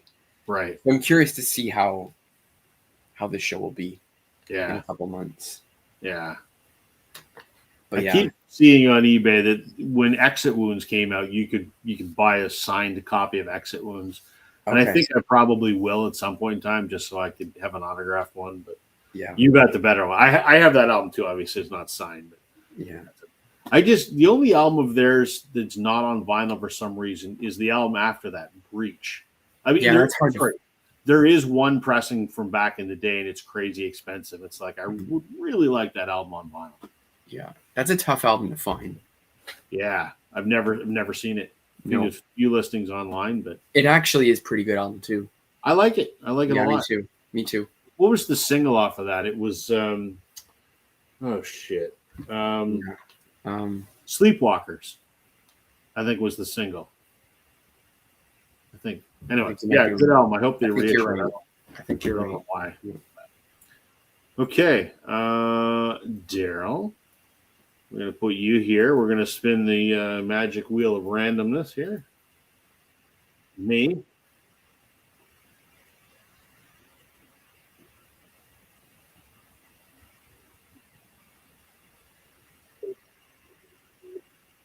Album from a genre you typically dislike. Ooh. Okay. Geez. I don't know what that's going to be. Let me see what I can find. Take it away, Daryl. Okay, so I got an album that I think is overrated. All right. So I don't know what you guys think of this album. It's just if you've even heard it in full. But I hear people talk about it a lot in the VC. I have 2 copies of this because I got one as a VCLT and one I found at a thrift store in super good condition. But I like this album. But it's not the first album I'm going to throw on my turntable. It's Big Country's The Crossing, right?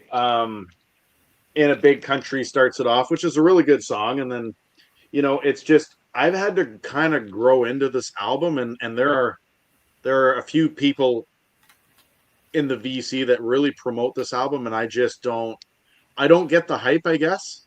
Right. I suppose, as much as I'm not a Beatles fan or whatever it is, I mean, I get the hype for those, right? It's Led Zeppelin and stuff like that. But there are some people that really hype this up. And yes, it's a cool album. Yes, it's a good album. But I don't know. It's just not. It's not all there for me. I don't understand it. Would I go watch them in a concert? Sure. but I'm not going to be lining up for the next RSD copy of this. That's for sure. So, yeah, I don't know what everybody's thoughts are on this album, if you've even heard it in full. But I mean, like I said, I mean, it's a good album. It's a pretty cool. Like, I got a nice shiny copy here, and I've actually got a Japanese copy with the Obi strip. For the other one, I got it as VCLT, but I don't get the hype for this one, me personally. I don't even know the album. Like, hopefully I don't offend anybody in the comments that really does like that album. I don't really know that album, so I don't have an opinion. Since I put the Dunedin Blue Jays hat on, they have scored. It's 7-3, not 7-2 now. Oh, no, wait. The game's over, so what the hell does it matter? Okay. There you go. We're going to put me over here. We're going to spin the wheel for Tim. Okay. A couple more rounds in us, I think, before the top of the hour.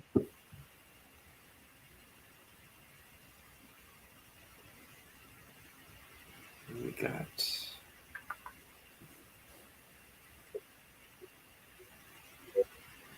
an album with a perfect side and another side that's okay. Is that doable? Yeah, just give me a minute to think. Okay. So I got an album from a genre that I don't particularly like.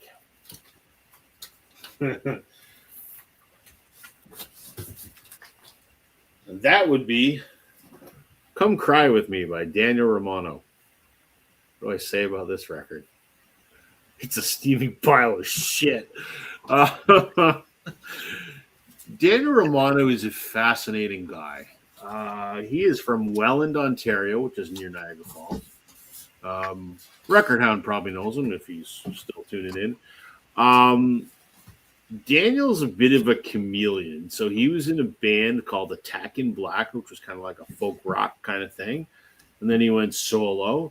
And he went through a country phase, as you can tell. And then he put out some rock records that are rock records, like honest to goodness rock records. Just plays all kinds of different genres and whatever. This album sounds exactly like what it looks like. Like if you're thinking, nasally Hank Williams Sr., there's a tear in my beer. This is exactly like, wearing the nudie suit cowboy thing. This is exactly what this sounds like. It's that stereotypical early 1950s country, but recorded in 2013. I hate this record, but I love to hate this record. Why do I own it? So a long time ago, in a galaxy far, far away, the first time that I saw Whitehorse, and I've talked about Whitehorse a lot on my channel, first time I saw them was in Waterloo at the Starlight, and the opener was Daniel Romano, and he was touring for this album. And he comes out on stage wearing this exact nudie suit, and another guy, Aaron Goldstein, who's played on a bunch of other records by some other people, was accompanying him on pedal steel. I was there with my friend Brian, and I knew who this guy was, and he was horrible, like so bad. It was just horrible. But I bought it because there's a song in here called "I'm Not Crying Over You." Go to YouTube after the show and search Daniel Romano, "I'm Not Crying Over You." And whether it's the live version or the studio version, you'll understand what I'm saying. It is a song that he's crying, but he's not crying because his love left him, even though he is. It's just the worst. Just the worst. And so my buddy Brian and I were just so blown away by the literal "what the fuck is this?" that we fell in love with that song. And for years after that, my buddy Brian, who does a lot of open mic nights, which I used to go to when I used to like leaving my house after 8 o'clock at night, Brian would do this song at all the open mics. I'd sometimes join him, and we were just taking a piss out of the guys, basically what we were doing. So I'm not a fan of that like traditional country. I have like maybe 6 country records in my entire collection. This is just terrible. But I own it. That's a long story for saying why I have that record. But I'm not crying over you. Go check it out later, and you'll be like, "Holy!" You'll get it when you hear the song. It's something. It is something. All right, let's get Tim up here. Okay. Come on, StreamYard. There we go. I guess this is probably going to be our last round, so we'll spin the wheel for Daryl here. Hold on.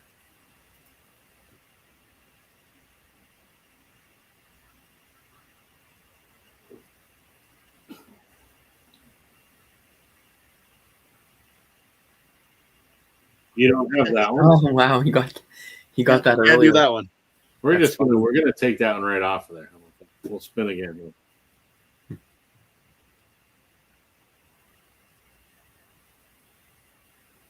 You don't know a single one, eh, Daryl? No. Your first ever record. Do you remember your first, Daryl? Give or take. Does it have to be the first vinyl record I bought, or can it be the first album I ever have that I now have on vinyl? Sure, that works. That works. However you want to take Rob, it. you're gonna hate me for this. Oh no. Shit. Oh no. Okay, it's gonna be Nickelback. All right, go ahead, Tim. What you got? Okay. Yeah. All right. I'm going with this one. I love this band. They don't have any particularly solid albums front to back. Some of the records, they reserve good stuff for side B. Sometimes they don't. This particular record, side A is great. Every song, like I'll play side A all the way through. And then it's like, okay, well, I have no reason to flip the album to the side. That'll be Crush Test Dummies. Yep. Yeah. Side A is great. God Shuffled His Feet, Afternoons and Coffee Spoons, which were, and Days of the Caveman, which were all on the radio. And then Swimming in Your Ocean and Here I Stand Before Me are just great songs. And then side B, like why, like Think I'll Disappear. How does a duck know? Two Nights and Maidens and Untitled. Like it's just, I don't know. Like there's no reason to listen to it after side A. There's no reason. Mm-hmm. But it's a great record. So yeah, I mean, fantastic record and great for Canadian. Like it's got that. They're another one of Canada's staples, I would think. Yep. And they're still out touring. They still actually, I think they're doing a tour in Ireland right now. Oh yeah, or something like that. But they're always around once in a while. And I guess this is they're not printing their records, so I guess they're getting a little bit tougher to find. So oh really? If you like them, and you see one, grab it because I need to grab that one. I've got that's God Shuffles Feet. I've got that's right. I've got You've got Ghosts That Haunt Me, eh? Ghosts That Haunt Me, yeah. That's the one that has Superman's song on it, which I love. Yeah. All right, I better track that down then, because that's a good record. Yeah, because they're, I guess, allegedly they're getting pretty tough to find now. So okay, if you see one, you got to grab it now. Okay, I'll do that. Okay, Daryl, and before you go, we'll give one final spin for me here.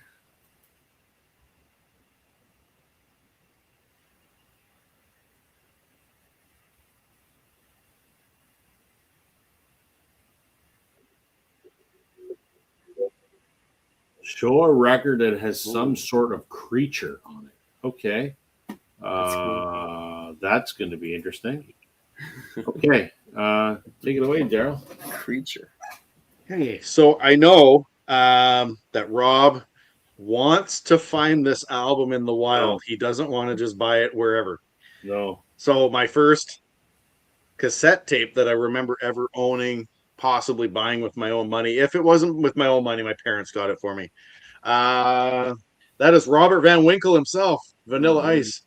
Oh no! Dream. Oh wow! Oh man! Is that an original pressing? I believe it is. It's I didn't even know. SPK recording. Oh my god, I that must think be it is. And that's the label. I'm not sure. Oh my god, Vanilla But Ice. it's I mean the cover, I mean just look at it. It's like one of them flimsy Mhm. early 90s, late 80s covers. So I think it's an OG. But I mean I remember listening to this when I was like in elementary school. Ice Ice Baby, Stop That Train, Hooked. Life is a Fantasy always made me laugh because I never realized what it was about when I was young. And then you realize that it's a pretty sexually graphic song. Play That Funky Music, of course, the Wild Cherry cover.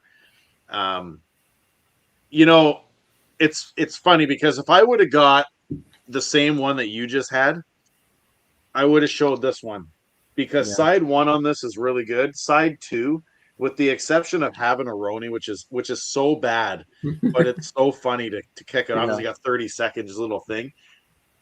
Side two of this album is terrible.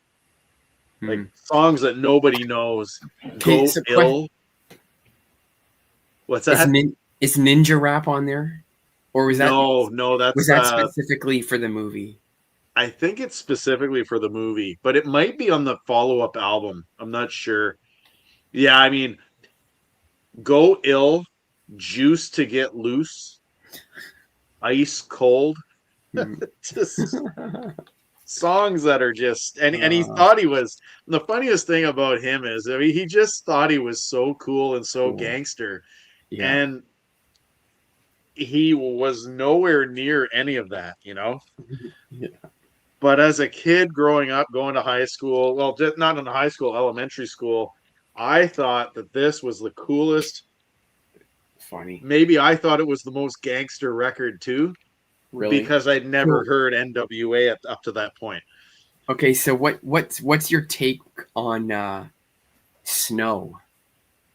I love that. Okay, so the first album I bought with my own money Yeah. was 10 inches of snow or 12 inches of whatever it was, 10 or 12 inches of snow. I used to love the song Runway. The song Runway, I used to love that song that was on there. I wonder if that's on vinyl. I wonder. Probably not, eh? It is. It's I tried looking it up. I don't know if That's probably worth a fortune because it's probably never been. hold on, I'm gonna. It's not worth the Yeah, vinyl look it it's up here. pressed on. Fucking snow.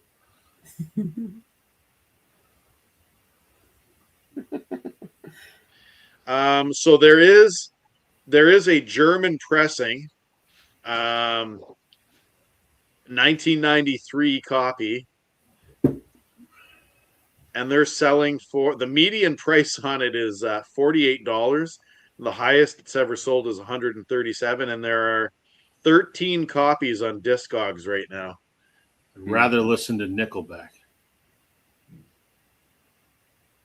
There's a European OG,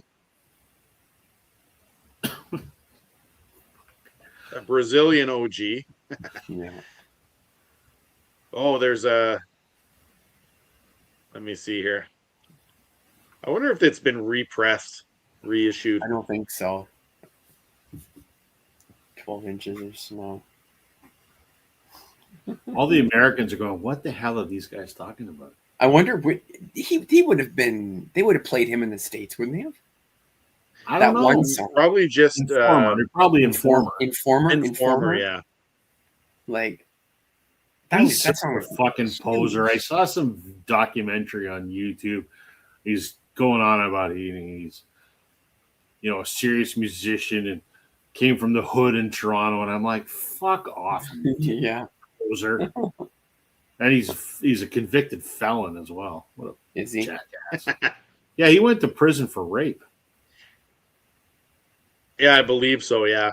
He wrote those songs while he was in prison. Yeah. Trevor's saying Snow got played here. I heard it the other day, and I'm just like, oh my god, what garbage. Ugh. Ugh. All right. I got album with the creature on, and then I wanted to find something cool like a dragon or a, I don't know. And I didn't get anything cool. I found some with cats on it. So I couldn't show a kitty cat because that's no fun. So I'll show a slightly larger cat, a lion. This is an EP called Hymns for the Hollow by an artist called the Coppertone, which no one has heard of before. The Coppertone is a woman. Her name is Amanda Zelina. She's from King City, Ontario, which is just north of Toronto, but relocated years ago to Los Angeles. And she put out this EP and an album, and it is awesome, straight up blues rock. It's really, really good. I heard of her because I'm a big fan of Grace Potter and the Nocturnals, who unfortunately are not around anymore. And I have a live concert recording of a show that Grace Potter and the Nocturnals did in Toronto the year before I saw them. And the opener of that show was the Coppertone. And the only thing I heard is at some point in the concert, Grace thanks the Coppertone for being a kick-ass opener. And I'm like, let's get on the Google box. Who's the Coppertone? And I found out it's this woman, Amanda Zelina, and I checked out her music, and I love it. It's, kind of raunchy guitars and powerful female vocal, and it's rock and roll with a strong blues influence. Really, really good. This came out in 2011. I think this is on colored vinyl, actually. Yeah, it is. It's on a transparent blue. She since changed her name. She goes by Red Rosamond now. I haven't heard any of the music she's done since she abandoned the moniker of the Coppertone. But I bought these back in the day, and I also got a 45 that came with it as well for one of the songs. So there you go, an album with a creature on it, the Coppertone, Hymns for the Hollow. It's definitely a creature. I wouldn't want to come across one of those in the wild. No, me neither. I would shit myself shortly before dying, I think. Mm-hmm. So it would probably happen. So there we go, fellas. That brings us to 10:04. So that was kind of I had fun with that one. What'd you guys think? It's fun. Oh yeah. It's an easy one. You just spin the wheel and see what happens. Yep.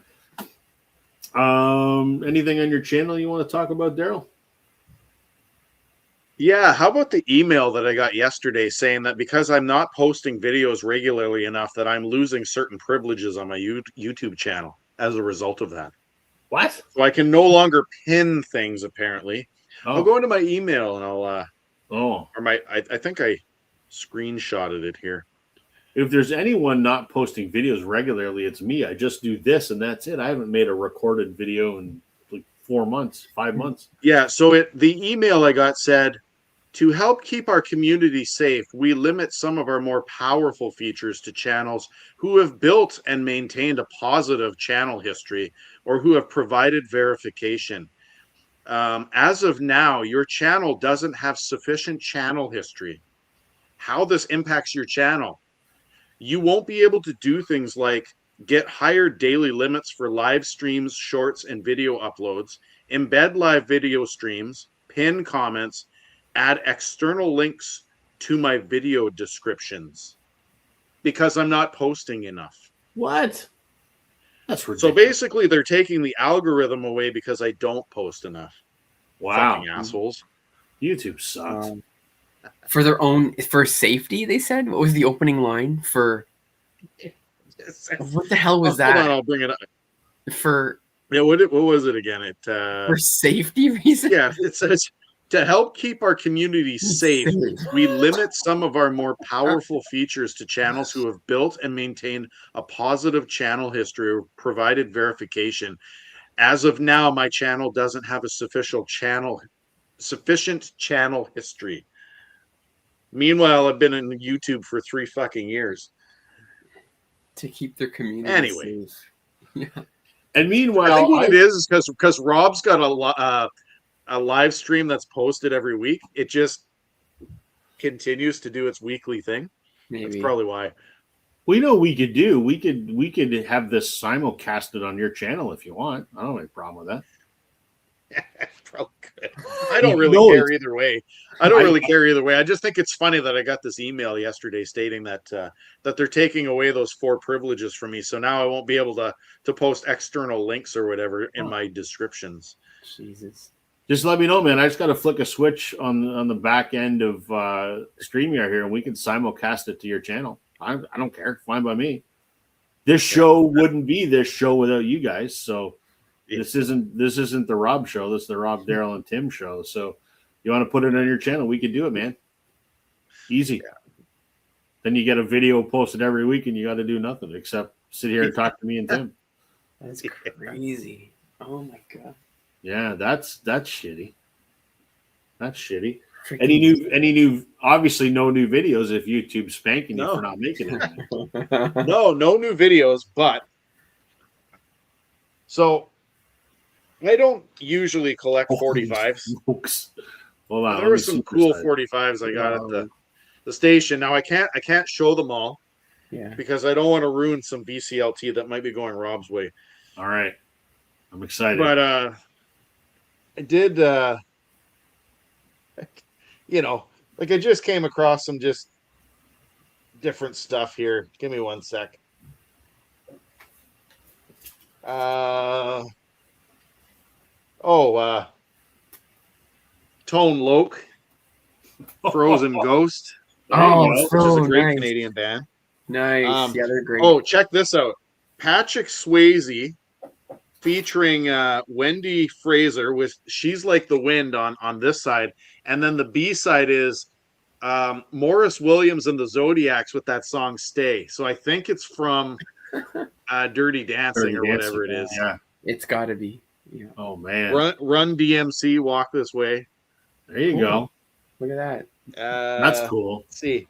Few others here. Let's see. Hysteria, Def Leppard. Nice. On Vertigo. So anyway, just some cool stuff. I was just waiting for my wife to come and pick me up, and I was going through, and I was like, "Oh, that's pretty cool." Crap. Did I send the pictures of the 45s that were in that place? No. There's got to be 5,000 to 10,000. Wow. Yeah, it's just crazy the amount that was in there. That's cool. And then just some like picture sleeves of guys that I've never heard of in my life. Don LeBlanc, but it's cool picture sleeve. Yeah. Yeah. So, yeah, I'll have to do a video maybe about my pickups. Like I got some Gordon Lightfoot, Alabama, which I'm not like the hugest fan of, but the greatest hits one that was there. I remember that when I was a kid. Good stuff. So, yeah, I'll do a video at some point. You inspired me to organize my 45s, and I bought a special 45 box for them, and I got them all organized, and I'm going to order some 45 sleeves from Vinyl Storage Solutions. So, you know what's funny? I don't have any more of those, but the 45 sleeves are really good. Yeah. You know what's funny? They are a little slippery, though. Like, you got to watch it when you put them in. The records will slide out. I mean, we don't do the plug for Vinyl Storage Solutions anymore, but I'm still one of their brand ambassadors. Look at that. There you go. I built mine. Nice. Instead of like, yeah. And that's cool. I just ordered some off Amazon. But I'm still a brand ambassador for Vinyl Storage Solutions. Get your sleeves at vinylstoragesolutions.ca and use the promo code Northern10 to get 10% off your first order. I haven't made a video in 5 months. We don't do the plug on this show anymore, but we probably should. But for some reason, in the last 2 weeks, I've had like a dozen commission sales in the last 2 weeks. Somebody is finding my Vinyl Storage Solutions plug in older videos and using the code. So whoever that is, thank you very much. I've made tens of dollars in the last 2 weeks. So keep it up. I don't have to pay for record sleeves now because I just revert my payment to store credit, and there you go. So nice. It is what it is. What's going on in your world, Tim? Any shows coming up? No. Well, there's a couple things going on this month, but not much. I got a show. Well, Jazz Fest is coming up, so they got some interesting acts coming. They got Wyclef Jean coming. Right on. They've got Jeff Goldblum. The Jeff Goldblum trio is coming. I can imagine that would just be torture to listen, because you listen to that guy talk and you just feel. I can imagine what a performance that would just be excruciating. Yeah, so like, I don't know. Spit it out, man. Like, say the words already. So we'll see. And then there's at the end of the month there's Sass Jordan. Nice, that'd be all right. Yeah, Sass Jordan supporting who's she supporting? 5440 actually. Oh, that's all right. I'd go to that bill. Nice. So I might go to that's at the end of the month. So Right on. a couple things, but nothing crazy this month. Right on. And then Blues Fest is July, so it's kind of a little bit crazy there, but right on. Well, we'll wrap things up. I will be away next week. I'll be down in Charlotte, North Carolina, hopefully getting to stop into Noble Records. I'll be down there for work. So I think the three of us will chat offline later on tomorrow or whatever. And if you guys want to do a show, I'll give you the login for my StreamYard, and you can do a show if you want to do a show, and we'll set it up so you can simulcast it on your channel, Daryl, so you get regular videos. So these guys might be here next week. We'll keep you posted. We'll put an announcement in my community page. But if they decide to take a break, then we'll be back in 2 weeks. But they might be here next week. So thanks everyone for joining us tonight. Always a pleasure. Always fun hanging out with you. For folks that are going to watch it later, we appreciate your time as well. Have a good night, everybody. We'll catch up with you maybe next week, but definitely the week after. Have a good night.